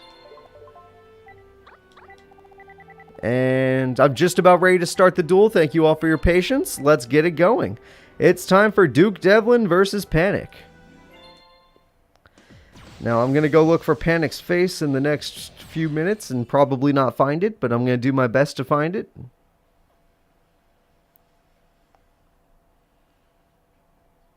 Alright, I'm panicking while I'm looking for this face. Not a good sign, I know. And I found it. There we go. We're all good to start. Alright, we have a Needle Wall set up. This is actually one of Duke Devlin's better cards. Pot of Greed kicks in, and let's see if it gets him anything good. Baron of the Fiend Sword is one of his only good beater monsters, but Dice Jar could do anything. It could even lose Duke Devlin the duel. 1 and a 4. 2,000 damage. Wow, Duke Devlin's luck stat is actually looking up. He's had no victory so far, so it's been kind of sad. Oh, MST, yeah. He realizes that Needle Wall actually is a pretty good card in Duke's deck and doesn't allow him to keep it. Still, 2,000 burn was a good start. D-Spell comes in, and Dice Foon will be destroyed. Not bad. He predicted the Dice Foon somehow. And we have a second Dice Jar. Kind of weird from Duke, but let's see if he gets lucky. We got a 4. That's too high. And a 4. We got a reroll. A 5. Unbeatable. A 5. What the hell? A 3 and a 4. That's another 2k damage. And just like that, Panic has lost half his life points to luck. Yellow Luster shields for days, but Duke Devlin is still winning the duel. Alright, Dark Assailant comes in just for the crash. Good for him, but at the same time, Duke, you don't really got what we need. Alright, that's going to be 2850. Not bad. Alright, dropping Duke Devlin below half life points, while his own life points are just at half. He's got Gradius, which is strong enough with the Cyclone Laser only to destroy one of these monsters. Baron of the Fiend Sword still beats Gradius even with Gradius' own signature equip spell. Very depressing to see that, but that's the truth. And now this freaking Baron of the Fiend Sword has another Sword of Destruction and is even stronger. Of course, Castle of Dark Illusion's just there for a little bit of damage, but Duke Devlin's in actual trouble now. He's really low on life points and has to find a card to win him the duel. Alright, his card to win the duel is Sasuke Samurai, which failed him in the last duel, but maybe this duel will turn it around. Alright, you did not want that one to succeed because its success made you do no damage. Alright, we got Dark Energy to make that card even stronger. 2250 is pretty good in this tournament. And let's see, Sasuke Samurai is successful. Wait, Duke Devlin's luck stat is kicking in the last few turns, and now he has a chance to beat Panic. All of those equip spells go to garbage. Duke Devlin, you have a chance. Oh, he's bricked. This is it, Duke. Get a monster. 14 attack. Duke Devlin draws nothing. Oh, wait, he had some. Why would you summon that in attack mode? Oh, it's probably, you know what? It's probably because Dice Jar could have killed Duke as well. Like, you don't want to do all of this luck and then Dice Jar just kills you at the last second. And you drew Lord of Zemia, which is not strong. Oh, it is strong enough. Why did you not go after Dice Jar? Sasuke Samurai could lose you the... Oh, wow, you beat it. Never mind. I'm more impressed with that. Holy crap. But Dice Jar just sits there. Now Duke probably wishes he could have used its effect. He's like, shit. Turns out I needed it. Fire Darts, that does burn. Dice reroll to make sure it does more. Uh-oh. He needs to roll pretty high numbers. 6 is great. 2 is not great. 1 is not great. Alright, Dice reroll. 6 is great. 2 is not great. 4 is great. That's 1200 damage. Holy crap, Duke just needs 200. He just needs 200. There's got to be a trap or spell in there. Dice Foon. A 4. A 4 gets rid of Mirror Force. Wow, that's a good hit. Duke Devlin, you need to draw a card that can do 200 damage. Sasuke Samurai could try to bring you back if your luck stat is good enough. And it is not good enough. Duke Devlin might lose the duel. It's all up to one more monster. It's Castle. Is that enough? I don't think it's enough. I can't tell. I don't know how to do math. It's not enough. It's not enough. Duke Devlin has one last card. This is it. If Duke draws a burn card, he wins. If Duke doesn't, he loses. It's over. End phase. That's it. Duke, this was the closest you ever got. But at the end of the day, you still fail all of your fans. And Lord of Zemia, Panic's card, will win the duel. Extremely close duel, but at the end of the day, it wasn't enough. Alright. Alright. Duke Devlin trying to make sure he never wins a duel today. He only has one more chance to win a duel. Panic, good job.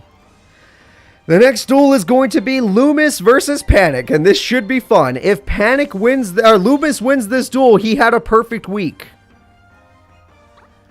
Literally, if Loomis wins this duel, he had no challenges.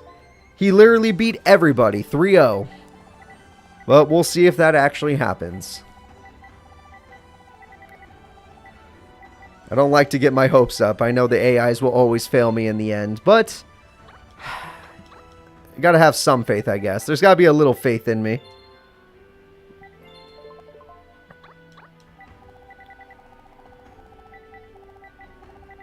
And that, yep, you should have ran Sparks.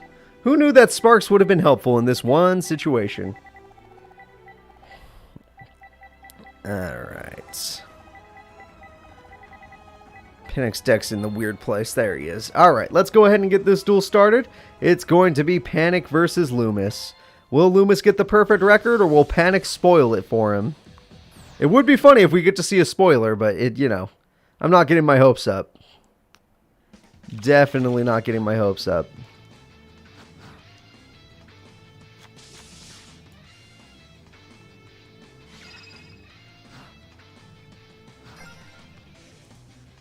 Okay, I found Panic. Now I'm just looking for Loomis.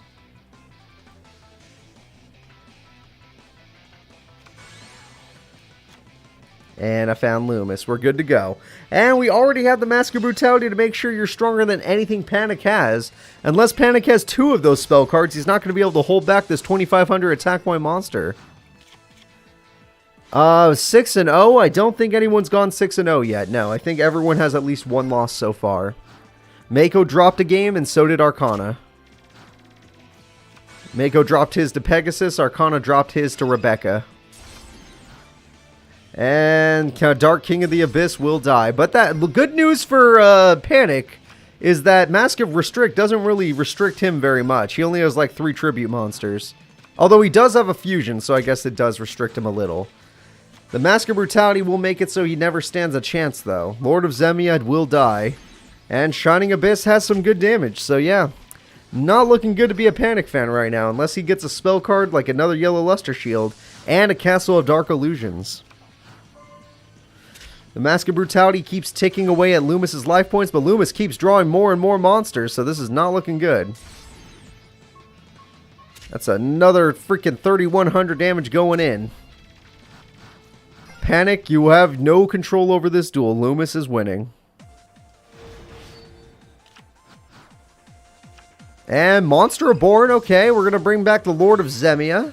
Can't tribute it, so good luck. Oh, you have an equipped spell. It's not going to be nearly as good as your opponent's, but I guess you could try clearing out the field, but Mask of Weakness says you lose the duel. Alright, Panic loses. Loomis had the perfect week, everybody. Just like that, he goes 3-0. Team goal is looking real good this season. 2,500 damage and then an extra 16 just for fun.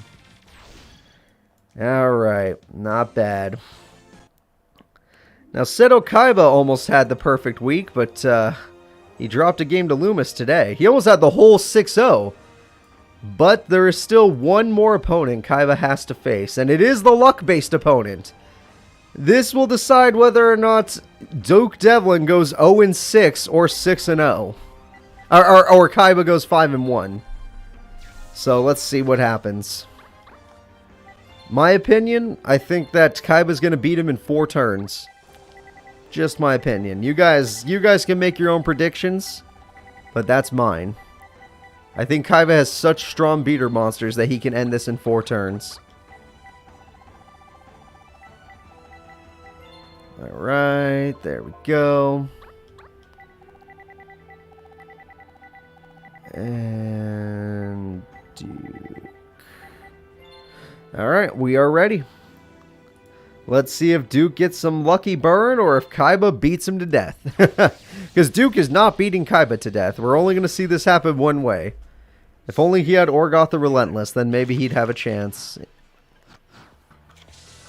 Alright, Duke starts off with a triple set pass.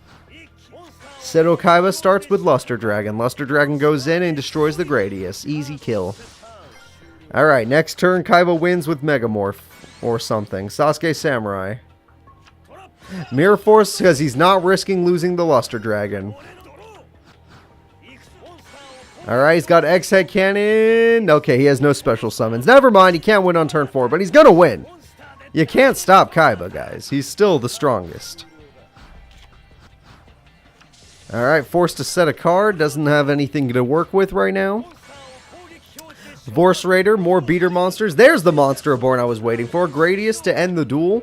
The only reason he would Monster Reborn is if he thinks he can end the duel, but the Roulette Barrel holds him back. Oh, shit. Seto Kaiba, if he rolls a 4, you're going to lose a monster. That's only a 1. That's only a 1. Alright, never mind. I was like, you might lose a monster. No, you're not. You're fine. And we have a double tribute to get rid of that card. It's the Blue Eyes White Dragon, and that will destroy the Roulette Barrel. which means now he can go after the life points. Okay, Dice Jar, we got a 2 and we got a 5. All right. Kaiba takes 2,500 damage. That's the most damage you could do except for the God tier damage, but we'll see if that ever happens. All right, Duke, enjoy your final Destiny draw. All right, Sasuke Samurai number 4 going in to try and fight Blue Eyes. This decides the entire duel, and it's over. There's no way Duke can come back now. Seto Kaiba, end this duel and end this group. Group C has ended. Team Dynasty's Kaiba and Team Goals Loomis will be the characters moving on. Looking at this, it was pretty one-sided. I think they're both 5-1. Let's find out. Wait for Kaiba. Yep, Kaiba takes 5-1. Loomis takes 5-1. Panic at least got 2 wins. And Duke Devlin sucks dick. Alright. Moving into the next group. The next group is really interesting. I forgot I like this group. This is one of the more competitive groups where there's no character with a 3-0. This is going to be Schmade and Schmookie's group with Bandit Keith, Grandpa, and Strings. And we're going to start the duel with Grandpa and Strings, the 2 people that don't have 2 wins. This should be fun. Now, this is one of the groups where every character has a win, so let's hope for the best and see if we can get some competitive duels out of them. It's not a guarantee, but I'd still like to see it. Gramps, where's your goddamn deck? There you are. Alright, and Strings. Strings deck is really fun too, actually, so I hope we get to see Slife of the Sky Dragon. One of those legendary monsters that we don't get to see every day. Alright, here we go, everybody. It's going to be Grandpa versus Strings, and Strings is going to do his best against this old man.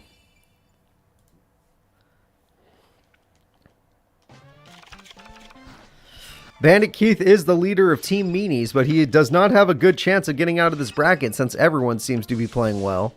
Senriai, I don't know why, but it looks like he's on the card. Alright, Destroyer Golem is here. Destroyer Golem will do its job and not do a damn thing, actually, because the Worm Drake has 1,500 defense. Senriai pays 100 to do absolutely nothing because you're an AI. Grenador is pretty good, actually. You get to heal 1,000 life points and you're a 1,900 beater. Grandpa suffers a heavy loss.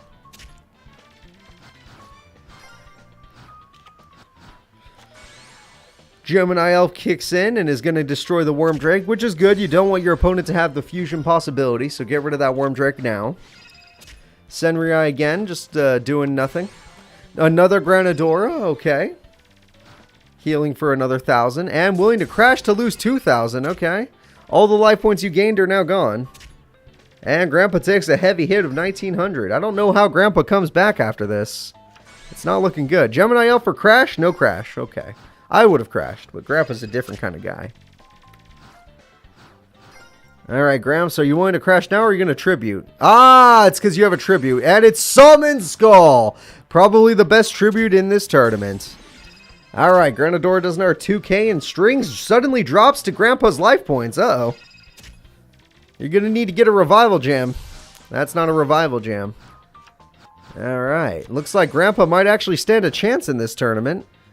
And Sinister Serpent will die, and so will most of Strings' life points. He's going to drop below half. He's got a Destiny draw in mind, but will it actually matter? Sinister Serpent returns to the hand. Senriai does nothing. Pot of Greed is a hell of a draw. Another card of safe return does not matter at the moment. Polarization does matter, but not enough. This is not a strong enough monster to take down Summon Skull. The only thing in your deck that could take down Summon Skull Strings is Slifer the Sky Dragon. And not in your current position, it can't. So right now, Grandpa actually has complete control over this duel, and that's pretty cool. The fusion monster Humanoid Worm Drake will be defeated, but at least did some damage before it died. And Gramps will copy his opponent by setting a card. Senriai will continue to drain a few life points here, and it's gone. Wow. You know what? Senriai has a use. It baits MST. I didn't know that it had that use, but I learned that today. Feral Imp. Okay, Feral Imp's pretty cool. And we're going to destroy a Revival Jam, costing our opponent 1,000 life points. But that basically just gave Strings a Pot of Greed. And Grandpa goes for his Blue Eyes White Dragon. Oh, shit. Grandpa's not playing around anymore. He understands his opponent might try for Slifer now that he's about to draw 2 cards while he has 2 cards in hand. Pot of Greed time. Alright. And yet he still plays super passively. Grandpa gets himself a Beaver Warrior and they're going to go in. Revival Gem will let him get 1 final Pot of Greed, but that cost him 1,000 life points. This is his final draw, everybody. There are going to be no more after this. So he better draw a bunch of special summons or this is it. Oh, 3rd card of Safe Return. You're a cheater. Not like it matters. You don't have the life points to make those cards matter. Alright, but he doesn't have monsters. Let's see. Okay, there we go. Celtic Guardian could totally end this duel. Revival Jam just doesn't have the life points to be used. And that means Celtic Guardian goes in and Grandpa takes the W. Grandpa is competing for that slot, everybody. Technically they all are, but Grandpa has a fighting chance. Alright. Which is good, because Team Domino has sucked today. The next fight is going to be between the 2 characters that have the best records. It's Team Meanie's leader, Bandit Keith, versus Schmaden Schmooky. And I know you all love Schmaden, so I'm hoping that Schmaden does good for you. But I personally like Bandit Keith more. Schmaden. Where are you? There we go. And I got Bandit Keith. Okay, we're ready to go, guys. Thank you all for your patience. Let's get this duel started. We got someone that backs the Bandit. There we go. And we got more Bandit Keith backers. I like it. Let's go ahead and set this up.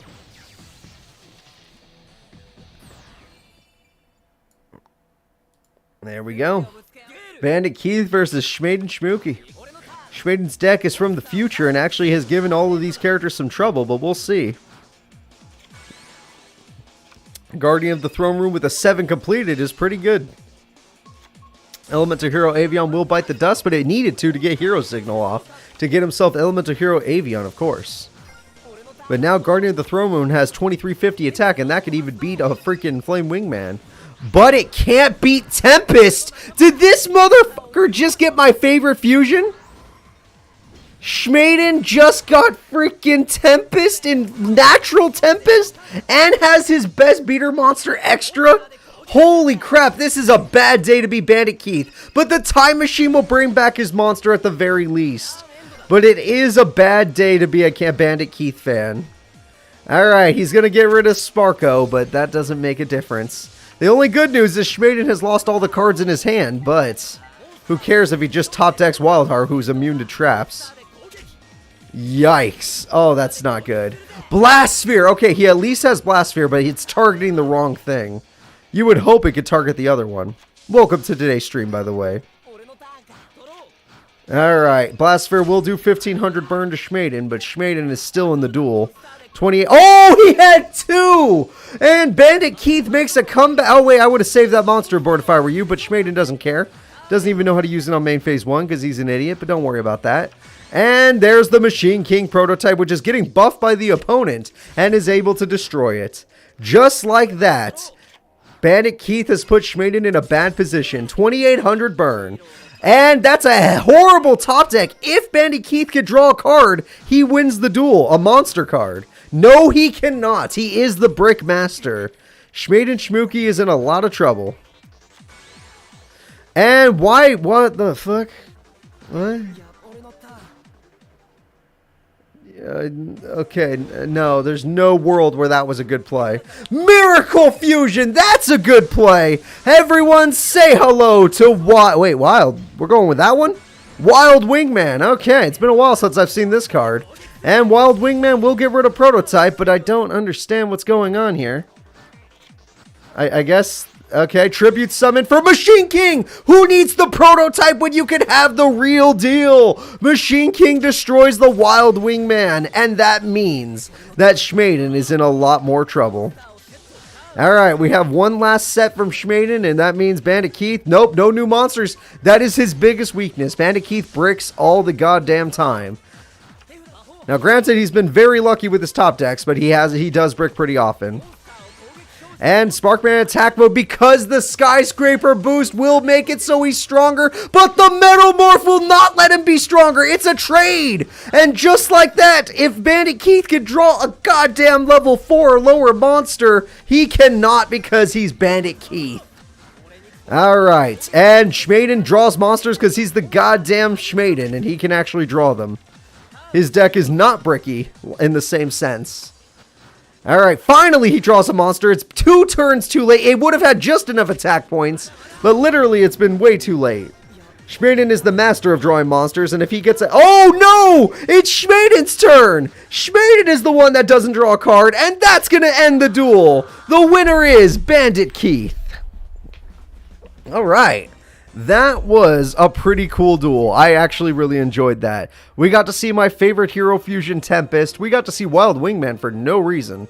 But we got to see some fun stuff. Actually, I think there is a reason. I don't think Schmaden has copies of his fusions. I think he has one of each because he can only have 15. And he does have 15 fusions. Alright, the next one is Grandpa versus Bandit Keith. Alright. Grandpa has won a duel today, Bandit Keith has won a duel today, so we're going to see which one can continue their winning streak. Bandit Keith is the leader of Team Meanies, but that doesn't really mean much because most of the leaders of each team have already lost. We lost Team Gold's leader Merrick, he's already been kicked out, and Team Domino's leader Yugi, he's already been kicked out. So anything can happen today.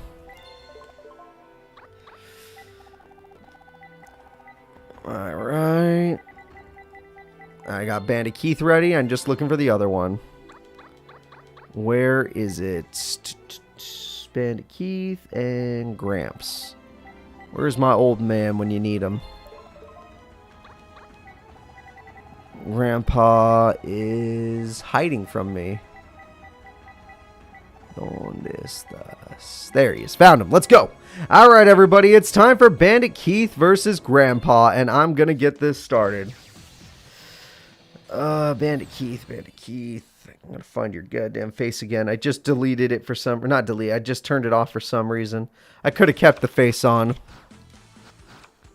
Alright, Grandpa has the perfect start with Pot of Greed, and that is gonna set pass. Not bad. Alright, Bandit Keith actually has a monster card. Lucky him. And 7 completed, just like his last... Okay, exactly the same as his last duel. Tori K will be defeated, a card I actually did have to fight and use in my Capsule Monster Coliseum Let's Play. Monster Warren will bring back Tori K, and the only reason I could see him do that is for a tribute. But he does not tribute, so that means he's just in a bad situation. Alright, now we got ourselves the Overdrive. That's right, he's going to drive over all of his opponents. And Celtic Guardian, a card I actually like, bites the dust. That's a shame. Alright, Grandpa, come on, you got better cards in that deck. Yugi once told me you had no pathetic cards. Alright, we got ourselves the Blowback Dragon. Yep, Bandit Keith loves his tribute monsters. And it pops the Winged Guardian Dragon of the Fortress. And there we go. I'm doing great. Welcome to today's stream. And just like that, it looks like Bandit Keith's in complete control of the duel. Grandpa is suffering a horrible defeat. But Grandpa will try to pot his greed back into the duel. And that does not look like it got him back into anything. One good blowback play and this duel is over. Blowback's going to attempt to destroy the Feral Imp, and fails. Good job, Feral Imp. But Bandit Keith has 3 monsters, which means you lose the duel either way. And that is it. Blowback Dragon gets the direct attack, and Bandit Keith completely wrecks Grandpa. 100% victory. Bandit Keith is on his way to the next round, honestly, the way he's been playing. One more win, and he had a perfect day. Alright. So, looking at this, Schmaden Schmooky is back up, but he's got to take on Strings. And let's see if Strings' deck will try to make a better combo, and maybe even get his legendary monster, the Sly for the Sky Dragon. Alright, let's see. But Strings has to win this duel, by the way. If Strings loses this duel, I think he's out of the tournament, with a 0% chance of coming back. Alright, but I mean, no, there's no pressure for the guy. He'll still be fine. He should just breathe and do his best. He's gonna lose. He's gonna get his ass kicked. Schmaden's too strong. Schmaden Schmooky's way too strong. Alright, here we go. It's time for Strings versus Schmaden. I'm looking for Strings' face as we speak, so don't worry about that. And we're ready to go. Alright, Strings opens with a really, really good card, but he needs Revival Jam for it to have any value. Senri for some reason baits out MST, so I guess that's fine just being there. E-Emergency calls a great start from you, and it gets you a Bubble Man. Who knows? Bubble Man might actually be useful. E-Emergency card's great, and you got Avion. Interesting. Maybe going for a fusion. And he is going for a fusion, but what kind of fusion is he going? Oh my god, did he just get Tempest again?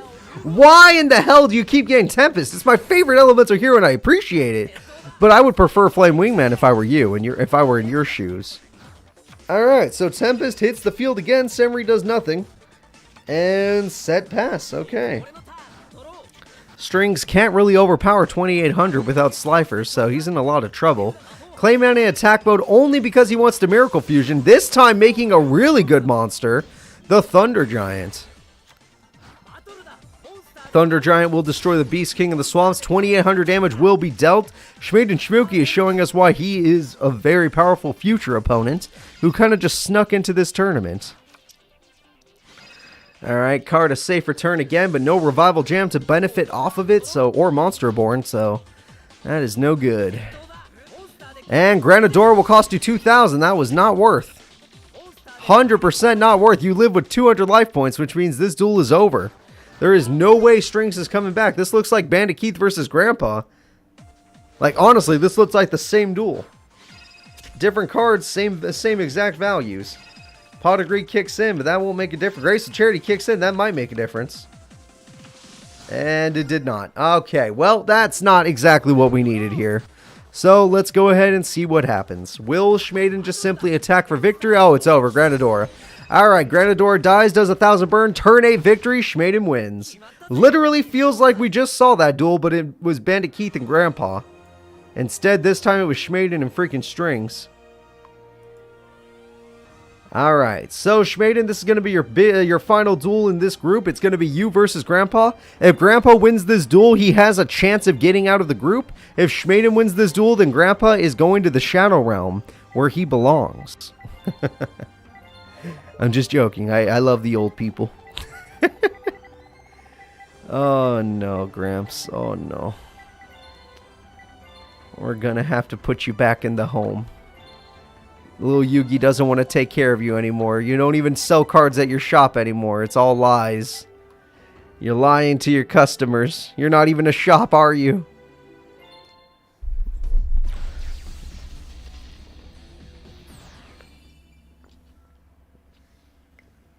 Alright, here we go.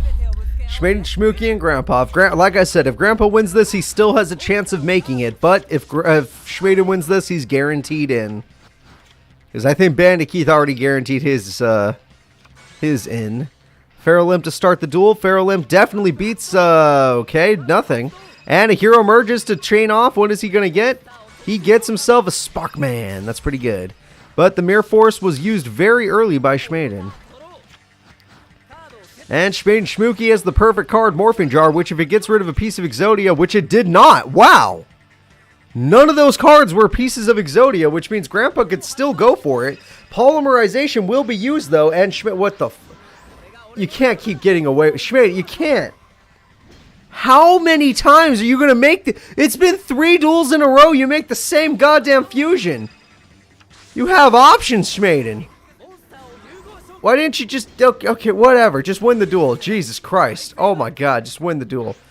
And yes, why not? Necroshade wants to play too. Oh, it's gone. But you want... Yeah, Necroshade wanted to play too. What a hand from Schmaden. I honestly, like, Grandpa's only chance of coming back is he draws freaking Exodia. If he doesn't draw Exodia, the duel's over. Tempest throws that card away to make himself invincible. To battle. Which the only thing in Grandpa's deck that beats Tempest is Blue Eyes. Oh, Pot of Greed, that has a chance.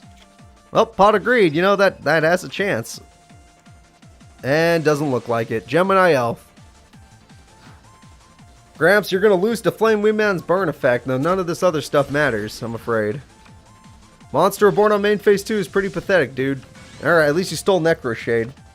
Swords! Wait a minute! Wait just a minute. Gramps still has a chance of Exodia, everybody. He could still get it. He could still get Exodia. That's what we all want to see, right? Graceful Charity. That's pretty good. That's pretty good. Double tribute for the Blue Eyes I was once talking about. Okay. That monster's invincible, Grams. You should have attacked the other one. Okay. Our Righteous Justice to get rid of the swords and random card. It was 7 tools. Doesn't matter when your grandpa's already got Blue Eyes on the field. Thank God he got Blue Eyes on the field or he'd be dead by now. Flaying Wingman is now dead. Grandpa actually has a chance. What the hell is going on here? Alright, is Grandpa actually going to be able to do this? Can he beat Schmaden after all of this craziness? All Schmaden needs is a Skyscraper. If he gets his field spell, he can just come back. Monster Reborn, why would you choose? What the fuck? What the? They don't know how to use Monster Reborn. I don't know what the AI I wish I could look at programming and understand it. Like, I understand basic programming. I could do freaking, like, C++ and, like, a little bit of Python or whatever, but... Oh, there it is, Skyscraper. That's the one card that could save him. And Skyscraper beats the Blue Eyes White Dragon, putting you in the... Wait a minute! Mirror Force and MST for no reason when... Wait, okay, whatever. Mirror Force was needed because he doesn't die by battle. And that means Oh my god, Schmaden's wide open. He is wide open. Grandpa's going right in there and doing a bunch of damage, but it's not enough to end the duel, is it, Gramps? If only you summoned a monster. Why didn't you summon a monster? Are you telling me the 4 cards... Oh, they're probably freaking pieces of Exodia. Gramps, you actually did it? Schmaden actually lost? Holy crap, with no life points. Grandpa makes a comeback and beats Jade and Yuki. Not something I expected to see today. Definitely not what I was expecting. He doesn't want to go back to the home or the Shadow Realm. The next duel is going to be Bandit Keith versus Strings, and this is more of a duel of fun, because Strings has already been knocked out of the tournament. He's just kind of trying to spoil it for Bandit Keith. I don't even think he can. I think Bandit Keith's too strong. Or at least he's been playing like he's too strong.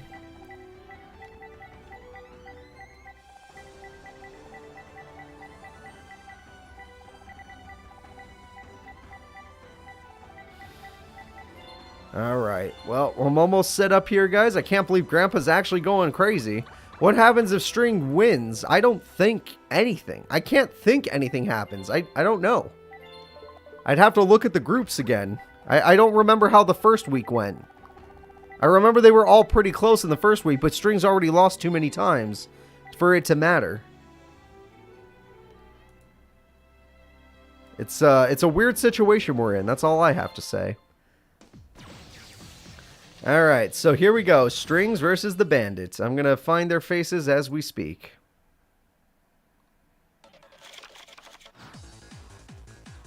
I am unable to find any faces as I speak. I found a face. I found another one. Alright, so we're all set up here, and it looks like the Bandit Keith has Mechanical Chaser with 7 completed. One hell of a start. With this kind of a start, he could take down a Dark Magician like it's nothing, but Mirror Force beats it. Alright, normally I'd say save your Mirror Force, but screw it. Against Bandit Keith, win quickly, because honestly he bricks. Call the Haunted brings back Revival Gem, if only you had Card of Safe Return. And Mother Grizzly and Revival Gem. Holy crap, Strings is going in. Strings does not want Bandit Keith to have a perfect week. This group always was competitive, but this is sad. He loses over half his life points just like that. And Bandit Keith is known to brick, so let's see what he actually gets. He has Overdrive, which technically does beat every monster on the field. But Strings has the ability to get Slifer, which will not be that strong if he does. He'll have 2,000 attack, which is strong enough, but still. Nope, he has nothing. Strings is forced into defense position because his opponent is too strong. And his opponent only gets stronger thanks to Blowback Dragon. Ooh, it was successful. Just like that, the Revival Gem's gone, and one of them's gone for good. The other one can still revive. Alright, Revival Gem should come back no matter how it gets destroyed. That should be its effect. Just like how it was in the anime. Alright. And we're going to do this again to see if we can infinitely destroy that. Wow, Bandit Keith's luck stat is something Duke Devlin wishes he had. Call of the Haunted kicks in to bring back the Mechanical Chaser. And the damage is looking good, but Mother Grizzly could try to stall if it really wants to. And it doesn't feel like it. He goes for his final Revival Jam. I don't think your final Revival Jam is going to make a damn difference. In fact, it might hurt you more than it helps you. We're way past the point where you could have had Sly for the Sky Dragon. Alright, here we go. We're going to get a Destiny draw kicking in, and it's going to be Revival Jam. There you go. Let's see if that card makes a single difference. Pot of Greed kicks in. Lots of cards in hand. Polymerization to get your boss monster, and sadly, your boss monster is weaker than Bandit Keith's monster by 100 points. That is super sad. Granador comes in, which actually might cost you more than it helps you, but who knows? You're going to get rid of more monsters with it. Alright. No, you're not. Actually, that was a huge misplay. Holy crap. Granted, you could still kill that monster. I'm just saying it was a huge misplay. Alright, the Metamorph is gone, and so is Strings. There is no chance for survival, unless this guy doesn't draw a monster. Or this fails. It failed. Okay, hold up. And he did draw a monster. Oh my god. And Cyberjar beats Revival Jam, meaning he has the damage. Bandit Keith has the perfect week. Team Meanie's leader is the only leader showing up. Oh, I forgot. Team Dynasty leader Kaiba also showed up. He did really good as well. Alright, so Team Dynasty's leader and Team freaking Meanie's leader are the only ones that did good. The other two leaders sucked. So let's go ahead and find out what happened in today's group.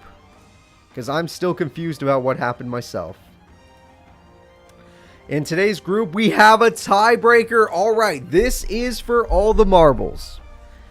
Right now, we are going to have Grandpa fight Schmaden. If Grandpa wins, he is going to be the second seed and one of the only Domino characters to move forward. However, if Schmaden wins, he'll be going forward for Team Dynasty. So, let's see it. I want to know in chat, do you think Grandpa will make it or do you think Schmaden will make it? Joey has not dueled yet. As you can see, he's below. Not currently in the game. I see a Jaden fan in chat, despite the fact that Jaden already lost to Grandpa today. You think Schmaden's going to win the rematch? You don't think Grandpa's going to get lucky twice? Okay, fair enough. Fair enough. It seems a lot of people have the same mindset. I'm sure Grandpa will try to prove you wrong, but at the same time, it's an understandable mindset. Honestly, I thought Grandpa beating Schmaden was a miracle play. He earned himself the rematch, and that is pretty impressive for Gramps, but I don't know if it actually will get him anything. Grandpa getting lucky won't happen again. Alright, alright. If you say so. Here we go. Grandpa versus Schmaden.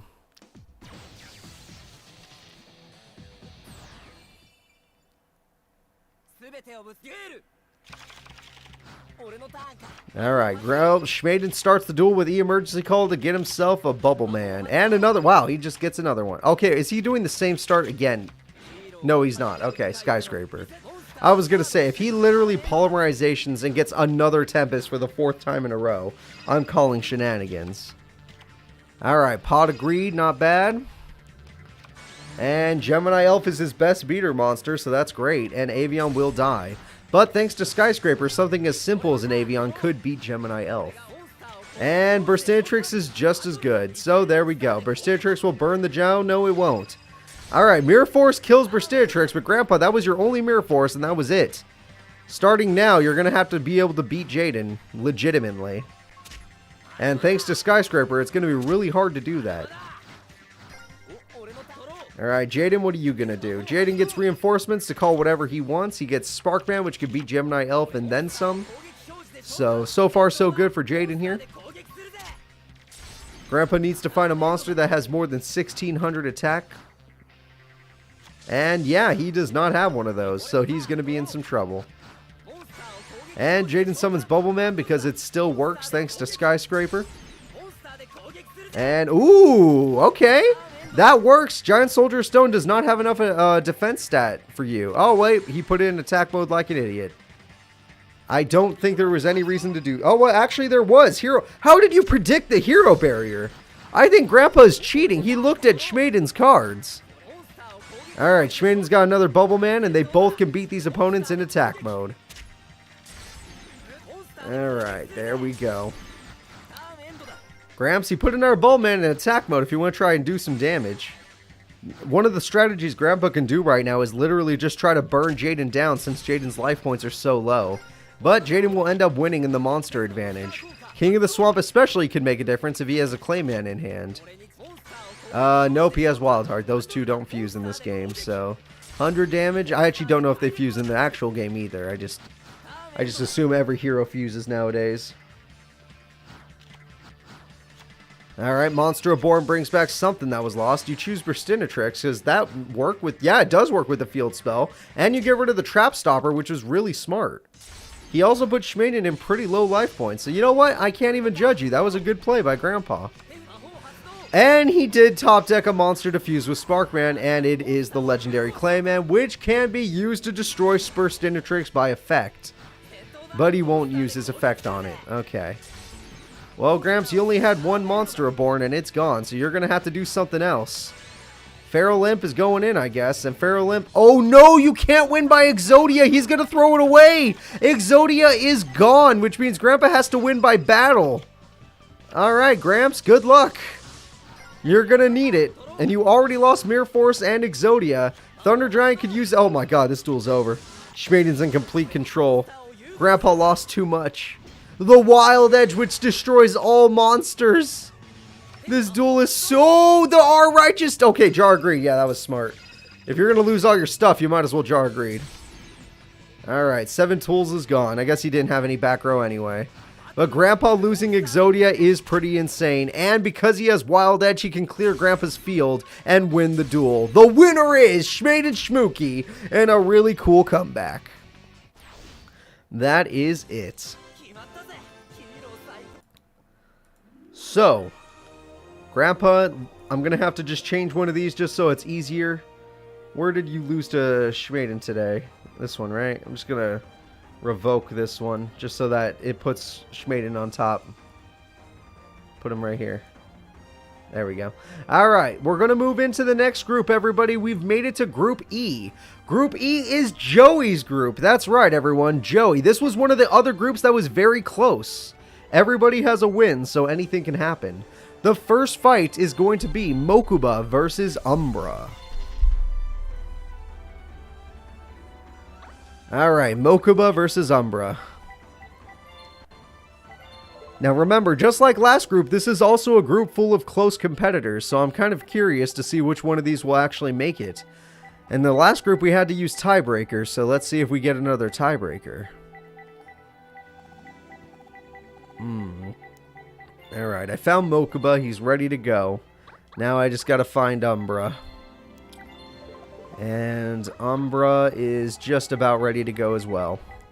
We are ready to start this duel. Let's go ahead and get into the next group. We're in Group E, everybody. Group E. Umbra versus Mokuba. Alright. I know where Umbra is, so there we go. He was one of the last people I made for the Shadow Realm tournament. And Mokuba is a little harder to find, but he's in here somewhere. Mokuba, I need you. Alright, I found you. Graceful Charity's a hell of a start from Mokuba. Pot of Greed's a hell of a start from Mokuba. Neil the Magic Swordsman's a pretty good beater. And the Grand Tiki Elder will die. You think Umbra's going to sweep today? That's pretty interesting, April. It might happen, it might not. Honestly, it's probably not, but you know, I try to give everyone faith.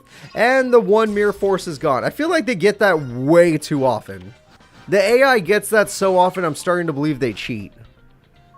Like, does anyone else believe the AI actually has the ability to cheat, or is it just me? I might be crazy. Maybe I'm just thinking things that don't happen.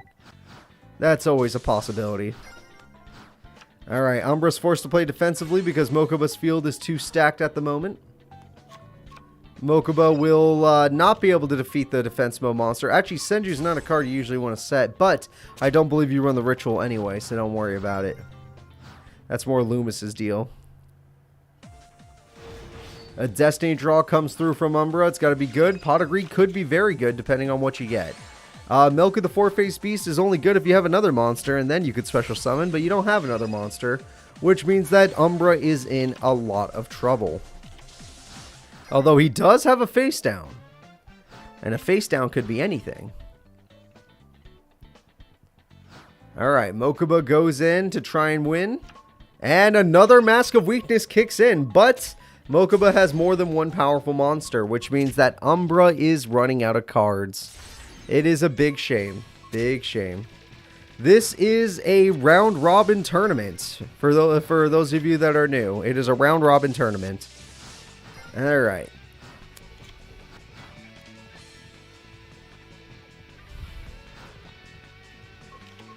And Mysterious Puppeteer will bite the dust. Umbra's about to lose, but Call of the Haunted saves Umbra's life. Umbra is still in the duel, if only by a little bit. And Mokuba's got a full field all stacked, basically. Bazoo the Soul Eater, with all these dead monsters, does have 2,500 attack, and Bazoo the Soul Eater is also here. He didn't want to split it between the two, which is kind of strange, but whatever. As long as you get rid of Neo the Magic Swordsman, it's all good. And you did get rid of Neo. So now Mokuba's the one that has to come back.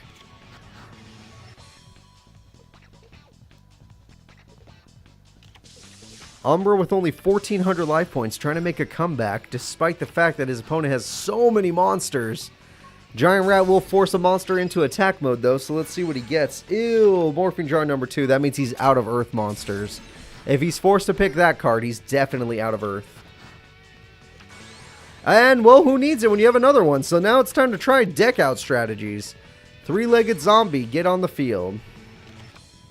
Cyberstein. Oh, God, and he does have 5,000 life points. Morphing Jar. Oh, God. Alright. And Milk It. At least he got lucky enough to get a monster. Good for him. And Grantee. Wow, that was the luckiest he could get, is actual monsters. But, yeah, Mokuba still has a card and gets rid of one of them. So, we know he has Morphing Jar, we know he has some good cards down there, but are they good enough? Senju won't work because he's not using that, but he does get his boss monster, the Mass Beast Desgardius, the strongest card in his deck. And with its 3,300 attack, he does massive damage to freaking Mokuba. So, Mokuba, good luck trying to make up for this. This is literally his boss. Morphing Jar is going to be the way he tries to make up for it, which is understandable. But we already know the rest of the cards on the field aren't going to be able to beat the Mass Beast. And now you have that just face-up attack mode. And the Mass Beast is looking hungry. Magic Jammer will stop the Graceful Charity, funny enough. And Mask of Remnant does suck to draw. You'd never want to draw that card. Alright, Karibo will stop the damage. Okay, thank God Mokuba had Karibo, because that was a little too much.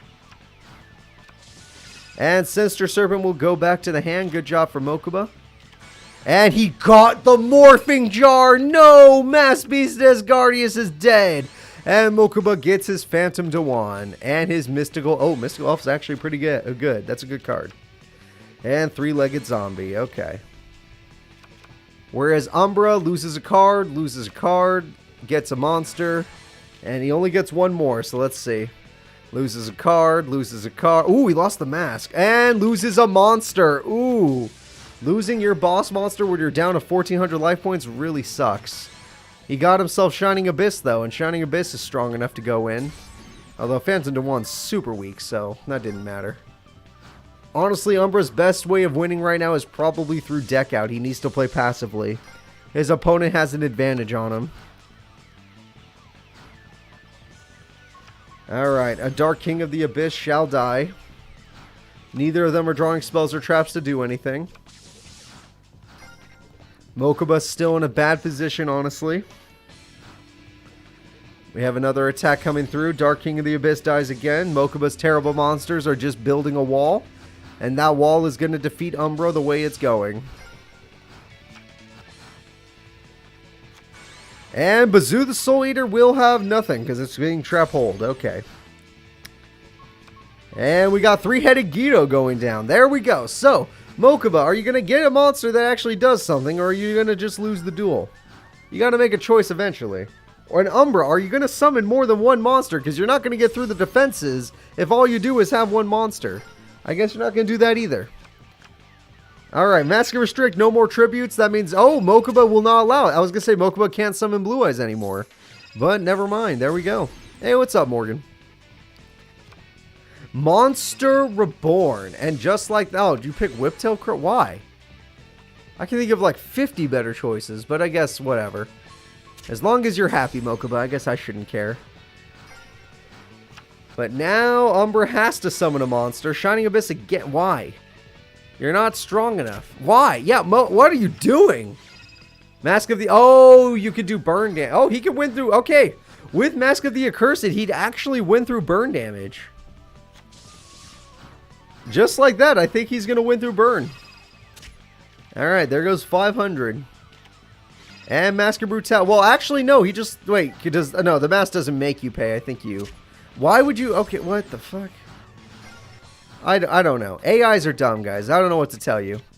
AIs don't know what they're doing. Oh, but your opponent's nice enough to stop you from taking 1,000 burn. Oh, yay! Deck out time. We're going to find out who decks out first. Mokuba unluckily gets a trap card. Sinister Serpent. There we go. Spells and traps are the death of characters right now. Three-legged zombie. And blue-eyed skull zombie. Or silver zombie. Good job.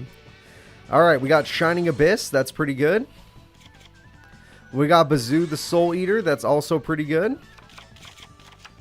Those cards are looking awesome. Bazoo the Soul Eater is standing strong. And is going to eat a bunch of monsters to become even stronger. But you need more. Why didn't you put Shining Abyss attack mode? You need more if you're ever going to get through this wall, dude. Don't you understand, Umbra? Don't you get it? Also, you only have 950 life points left. You got to be really careful with your opponent tributing on you.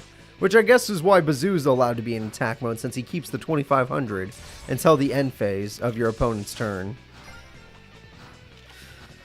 Alright, this does look like it went to deck out, everybody. Mokuba fought hard, but he can't do 950. If only he could find a way to do 950 burn. Oh, but it looks like Bazoo is out of monsters to eat. Oh, but Mask of Brutality makes him strong enough. Like I said, that mask doesn't make you pay, right? Like, you just lose the card, not the life points. Alright, Mokuba, set a card, end your turn. Yeah, that card doesn't make you pay. And Umbra is not willing to go in aggressively for some... Oh, well, here we go. This is the final Morphing Jar of the duel.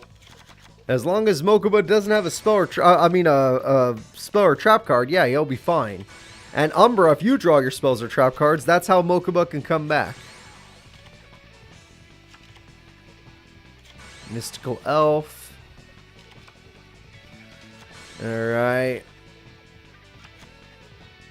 Alright. Alright. Mask of Darkness, that's not bad. No spells or traps, which means his... Oh, wait, there's one. Up, only one. That's not enough. If only he had more. Mokuba is guaranteed and destined to lose this duel. Oh, Rogue Doll is just going to go... Oh, no, it's not even going to attack. This is Mokuba's final draw. The Morphing Jar kicks in. We know that Mokuba's not going to draw any spells or traps. He's just going to reset 5 monsters. I'm going to speed that up. It's all up to Umbra not getting monsters. He has to get his spells and trap. Nope, he's getting new monsters. Alright. Yeah, all monsters from Umbra. Umbra is the luckiest guy you'll ever find. And all he has to do is end his turn and he wins. But he really wants to show his Rogue Dolls first.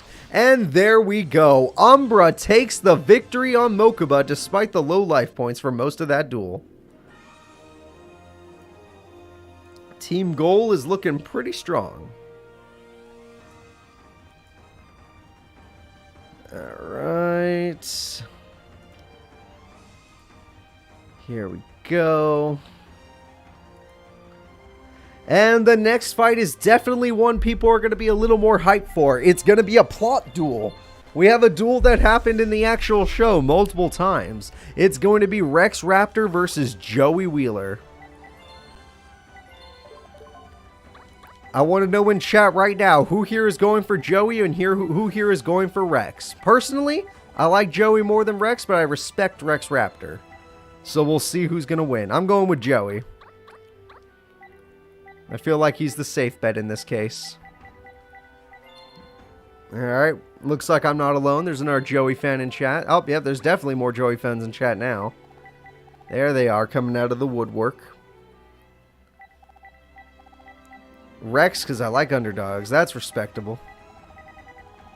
Joey will win, but by baloney luck. Okay. Alright. Joey fans coming out. So we got like one Rex person and a bunch of Joeys, which is fine by me, because here we go. It's time to start this duel. Don't worry, I have Rex's face ready to go. So, to start the duel, Joey Wheeler and Rex Raptor. Rex Raptor is going to open with Graceful Charity. One hell of a start. Graceful Charity throws away two of his best dino cards. He summons Skillosaurus, which is good. Raised Body Heat, which is kind of a waste in my opinion, but whatever. And set pass. Alright. And we're going to go ahead and get the Copycat out here, which can only copy the original attack points, so that's not good. But Hyper Hammerhead is very good, because that can bounce cards back to the hand. So, Gillosaurus can go right back to the hand right now. And that 1400 damage does not a damn thing to the Balloon Lizard. Joey Wheeler's in a little bit of trouble. Not a lot, just a little. Balloon Lizard's going to start building those counters. Each counter does 400 damage. Two-Headed King Rex is his card. And, of course, Gillosaurus is here. And, of course, what else? Two-Headed King Rex is here. That's right, he has two Two-Headed King Rex. He's the Quad Rex. And Fairy Box to end this duel. Oh, Joey! Your luck stat is 0. You did not get it. But Call the Haunted, he's going to try and just do it again. But this time he has your attack points. He's like, wait, I want two. Ooh, pick that one, yeah. He's like, I want Two-Headed King Rex's attack points. Still, Fairy Box is a very intimidating card. Two-Headed King Rex will get rid of the Gillosaurus, but he can't, yeah, he can't really get rid of the rest of Rex monsters. They're too good. Balloon Lizard will continue to just gain stuff. Oh, Fairy Box is gone. You're going to let him keep it. Alright, I would have never let him keep the Fairy Box, but I'm also not an AI with AI brains, so. And AI, this is why you don't let him keep the Fairy Box. You just did 3,200 less damage than you should have. Okay, well, do you understand now? Do you get it yet? Oh my. How do you get 4 in a row? Like, Joey, that is cheating. I should actually ban you. I actually should ban you. Alright, Hayabusa Knight, there we go. Gets rid of that for 800 burn on Joey. And yeah. Okay, there we go. We're going to get some more. This time it fails, so there we go. Joey's luck has run out, but how much has it run out? Ooh, it ran out more than we thought. 1,600 more damage shall be dealt. And another 16. And a tribute he got his boss. That's it. The Black Tyranno, the strongest dinosaur in Rex Raptor's deck. Let's see if Black Tyranno can end Joey Wheeler. Joey Wheeler's life points are already super low. He's gonna go for it. He's gonna time magic his way back in. And it works! The time magic works! Rex Raptor's out of cards. He has to top deck a card to beat the Time Wizard. And Crawling Dragon number 2 is that card. And he's gonna see if that guy will still go for Time Wizard. And Time Wizard fails! There we go. And Joey is out of monsters. The game-winning attack could be here. Wasteland to buff him even more. Why not? 1,800 for game. Fairy Box. Kunai with Chain. He can't risk it. He can't risk Fairy Box failing. Mirror Force. Okay, well, you wasted your Kunai. Alright, wasting your Kunai is not okay with me, but whatever. Joey. Oh my god. He drew the one monster he could summon that could hold back the freaking Crawling Dragon. I can't believe it. Joey is not leaving this duel without a fight. And Joey Wheeler goes in with his Panther Warrior, destroying the Crawling Dragon number 2. His luck stat is literally unstoppable, and he will not lose this duel without a fight. But he needs monsters for that Panther Warrior to work, and he has none. So let's see what he does. He's going to draw himself a Little Wingard. Little Wingard's going to go in first to do 1,400 damage. And then Panther Warrior does a big 2k. Rex Raptor's getting really low on life points, but he just needs 500 burn. Where is he going to find it? The only burn card I know in his deck is like his freaking Balloon Lizard, but that's not going to work. And Panther Warrior does the same thing it did earlier, dropping freaking Rex Raptor to 3k life points. There's still a chance. Two-Headed King Rex is back, but Two-Headed King Rex, even though it's your ace, can't do a damn thing to the Panther Warrior. And Panther Warrior will continue to eat his friends in order to destroy all of these weak monsters. Joey Wheeler keeps control over the duel. And Dark Hole, he's forced to use it. Okay. I bet you should have used that when you still had... Oh, he probably just drew it, but still. And Joey is bricked. If freaking Rex draws a monster, the duel is over. And Rex draws Kabuzala. It's gone. It's not gone. Joey Wheeler's about to lose the duel. Rex Raptor pays 1,000, gives himself body heat because who the hell cares? And 2,200 for game will end this. No, there is a chance that it's not over yet. It's not over yet. Joey will not give up. That was his only turn of Fairy Box, and it's gone. Joey Wheeler has lost. Okay, he fought as hard as he could, but that's going to be the end of the duel. Rex Raptor takes the W, and that is going to be it. Hell freaking yeah. That was one hell of a duel. I am honestly really impressed with these duelists. Alright, let's go ahead and get Rex that win. Panther Warrior went pretty ham there, yes, but it did not work out. Alright, the next fight is going to be Umbra versus Joey. Joey needs to make a comeback after his last loss, but so does Umbra. Oh wait, no, Umbra won, huh? Never mind, Joey's the one that has to win this. Umbra already has a win, but we'll see what happens. Can Joey make a comeback after what happened in the last duel? Or will that duel affect his mind, his AI brain too much, and he'll start to make very terrible plays?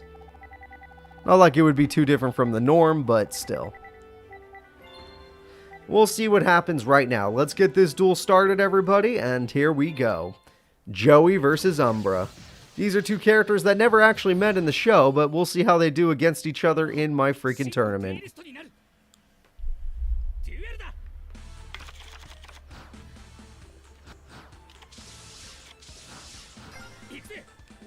Alright.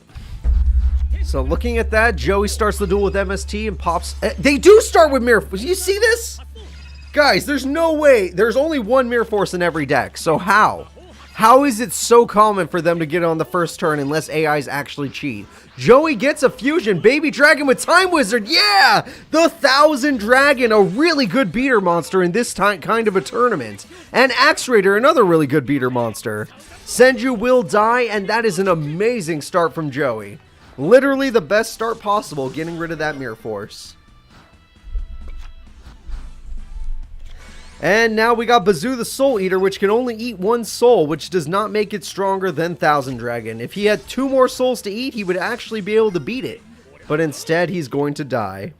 Mask and Restrict says no more fusion, no more tribute, no more nothing. But I don't think Joey cares. Joey already pulled off his monster.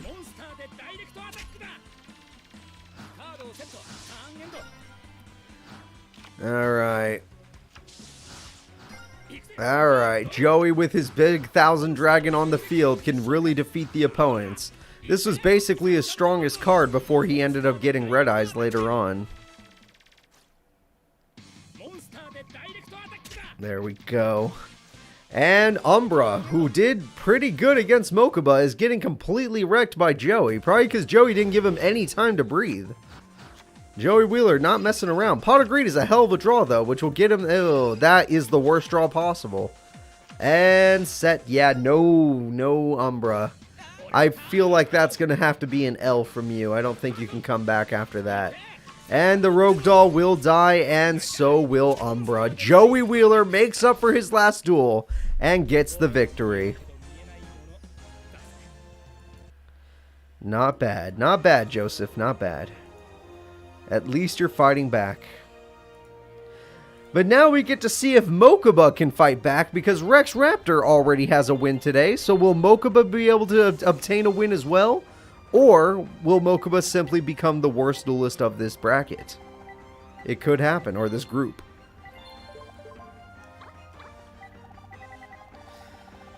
Alright.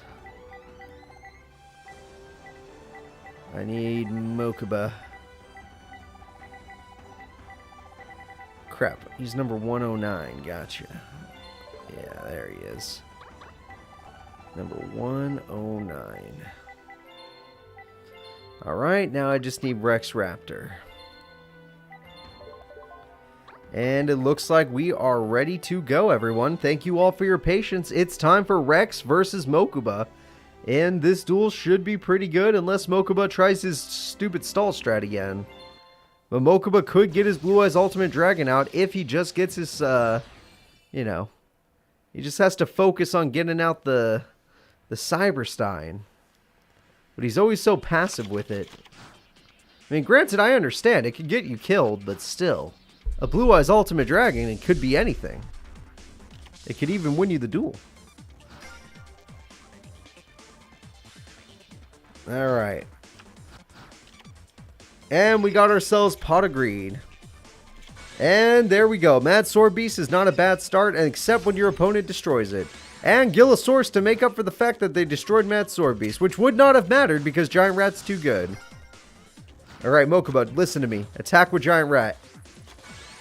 Or Whiptail Crow, either way. Either way. And there's 1400 damage.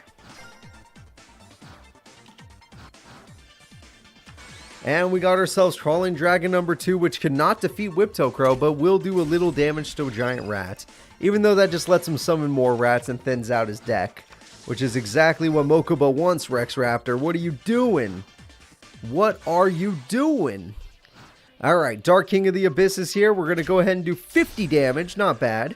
And another 1400 damage, kind of bad. And another 1200 damage, kind of bad. And Rex Raptor has already dropped pretty low. How did you beat Joey, but you're losing to freaking Mokuba? Alright, you got Kabuzalis. There's one of your better monsters. Get rid of that Whiptail Crow. It's giving your deck some trouble.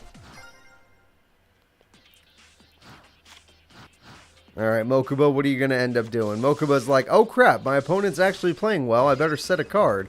And Magic Jammer will be destroyed. Now we got Hyper Hammerhead, one of the best freaking, one of the best freaking dinos in Rex Raptor's deck. And just like that, he's got to be out of Giant Rats now. And he gets a more... Ooh, what a waste of a Morphing Jar. Sucks to be you, I guess. Oh, just going to set cards right now. It looks like Rex needs to summon more monsters to beat these guys down. And another Kabuzalis will definitely do the job. There we go. There we go. The Wandering Doom dies. Oh, I forgot. Wasteland buffs zombie monsters, which actually is in freaking Mokuba's deck. So Mokuba has rock and zombie monsters to get buffed by the Wasteland. Crawling Dragon number 2 joins the party. Raising body heat, might as well get some strength in here. And we're going to use that strength to kill the Dark King of the Abyss and the Claw Reacher. Which means now Mokuba's going to start taking some direct down. No, he's not. And now Mokuba's going to start taking some direct damage. And just like that, Rex Raptor's back in the duel with complete control. There it is. The card I've asked him to use. He has to win right now or he loses the duel. If he does not win right now, the duel is over. He goes after Hyper Hammerhead, does 2,800. It's not enough. It was super close, but it's not enough. The Blue Eyes Ultimate could not end the duel, but it was the best play Mokuba had. And that is going to be it, everybody. The winner is Rex Raptor. Rex would have won next turn anyway. There's actually no way to stop him. Alright, Rex.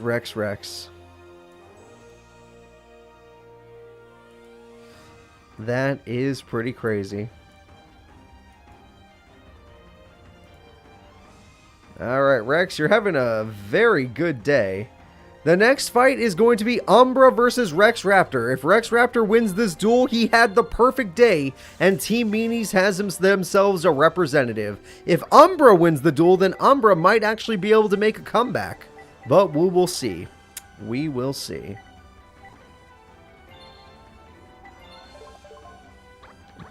Alright.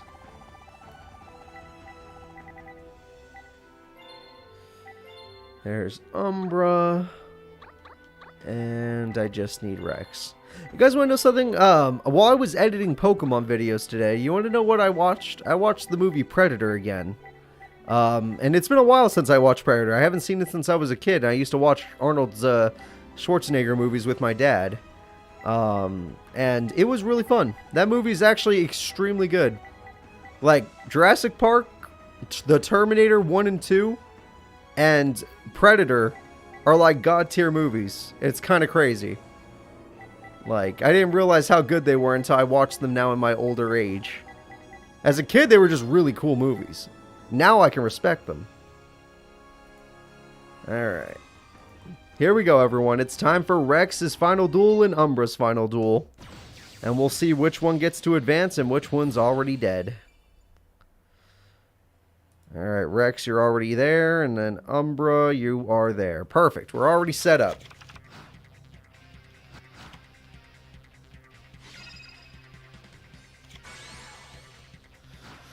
Alright, we have a special summon, but no normal summon. That's kind of weird from Rex Raptor. Does that mean his hand is not that good? Mask of the Accursed on that? That is not a good play. Alright, we got Hyper Hammerhead, which is the best card. See, that's the card you want to use Mask of the Accursed on. If you're going to have to deal with a monster, let it be freaking Hyper Hammerhead. Still, you get to do 500 burn to your opponent, so I guess that's nice. And Umbra will simply set after that. Okay. 2200 damage going in and destroys the Sangam, which gives them a Grand Tiki Elder, which they need to summon their boss monster. They need that and one other monster on the field, and they get their boss. Another 500 damage to Rex Raptor. Mask of Remnants is the worst top deck in the game, and just set. Alright. Two-Headed King Rex, the ace monster of Rex Raptor, is now on the field. That is pretty good. 1800 damage is set. Another 500 burn to Rex Raptor, but Rex Raptor's in control. Wait a minute. And he's no longer in control of the duel because 2500 attack is really nice. Plus, Rex Raptor might be dumb enough to attack with Hyper Hammerhead instead of just waiting a turn. Oh, wait, maybe it's not that dumb because right now he might just go all in. You know what? It's not even that dumb. This is going to be a shit ton of damage. Because not only do you get the Black Pendant damage, but you get like 2 extra monsters attacking directly. With the Wastelanded boost, it's a... oh my god. Oh my god. That is super good. Alright, that little 500 burn does not matter compared to this battle damage. This battle damage is everything. The Destiny draw comes through. Mask of the Accursed will do its 500 burn. Pot of Greed kicks in. And nothing. Alright, Bazoo the Soul Eater can only destroy so... oh! Oh, wait a minute. That's gonna be on a time limit, but it's still good. Mask of Brutality will make it so Bazoo can beat anything. Monster Reborn doesn't actually stop him. Oh, wait, yes it does. I didn't even think about that. It will cost you... oh, you got Dark Triceratops. It's over. And it's over, folks. Just like that, yeah, you take the 900 damage, but you bounce back the monster. And then you go in and Mask of Weakness to try and stop the duel from ending. But it will not matter because the ace monster, Two-Headed King Rex, goes in and Rex Raptor has the perfect day. Literally nothing could stop Rex Raptor today. He's on fire. Not bad, Rex. Not bad. Showing all the fans out there that you should be respected. Although, let's see if there's another character on fire today. Joey Wheeler. Joey Wheeler needs to defeat Mokuba in order to try and fight for first seed. Let me go ahead and set this up. I feel like this was a lot more competitive last week, but this week it seems to be more one-sided. Joey Wheeler and Rex Raptor have been dominating. Then again, we don't know if Mokuba can finally get a win just out of nowhere and take down Joey.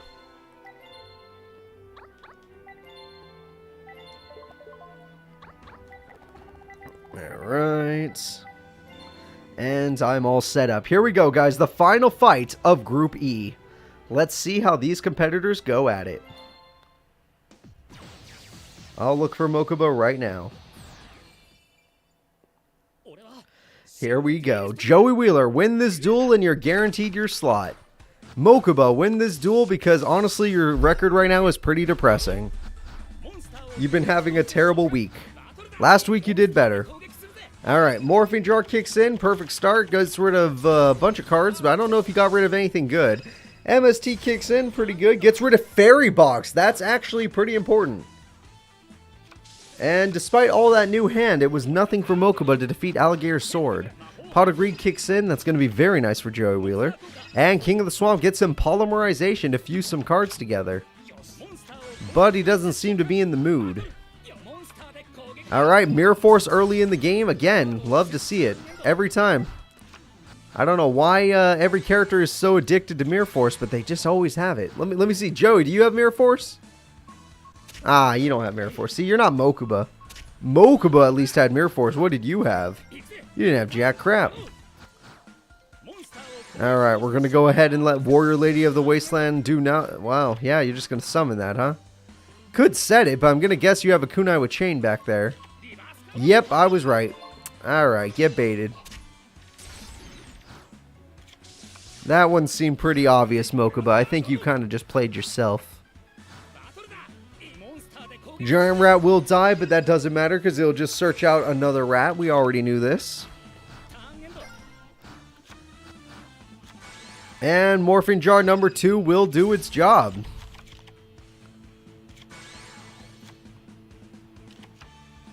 And there we go. Oh, there's more people with more than one Mirror Force. There's just no one in this tournament with more than one. Like, Dark Knight has 3. I think Fujiwara has 3 in this game, which is why I don't like using him. Oh, Polly, hold up. I like this. And Thousand Dragon. That's a good beater monster right there. That is a good beater monster. Cyberstein, that would have mattered. If you actually got Blue Eyes Ultimate out, you would have been able to stop all this. But instead, you've been stopped. Which means Joey's in complete control of the duel. Giant Trunade is nice, but it will be Magic Jammered. Not like it matters. Mirror Force is already gone. So, we're going to get rid of Phantom Dewan. Joey needs to get more monsters on the field. He can't really beat Mokuba with 1 at a time. Yeah, you need to destroy 2 at a time. Nope, you're an idiot. Okay. Well, now you're not destroying any at a time because he just summons another rat. Joey Wheeler, the man who bricks. Monster Reborn into Cyberstein. See, that's how you do it. That's how you win duels. MST comes in, 7 tools is gone.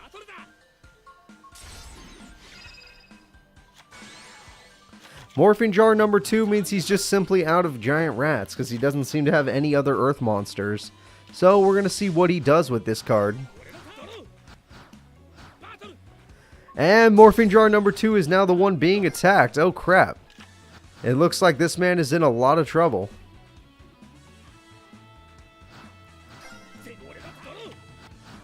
Hey, welcome Keyblade Gideon. And Monster Reborn kicks in to bring back the freaking Rocket Warrior. Rocket Warrior and Thousand Dragon will be able to tear through these defenses finally. And not when you attack your Onzo. Never mind, that did not work out. And double tribute for Guilford the Lightning. See, if that was a triple tribute, I'd actually respect it.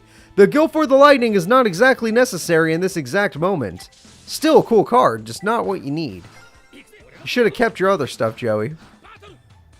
Alright, Joey Wheeler will destroy your Onzo, though. And Morphing Jar number 2, of course. Rui Kishin is now on the field, which who cares? And Claw Reacher. Joey, are you going to lose a bunch of spells and traps? No, Joey's lucky. He got Alligator Sword. And that's it.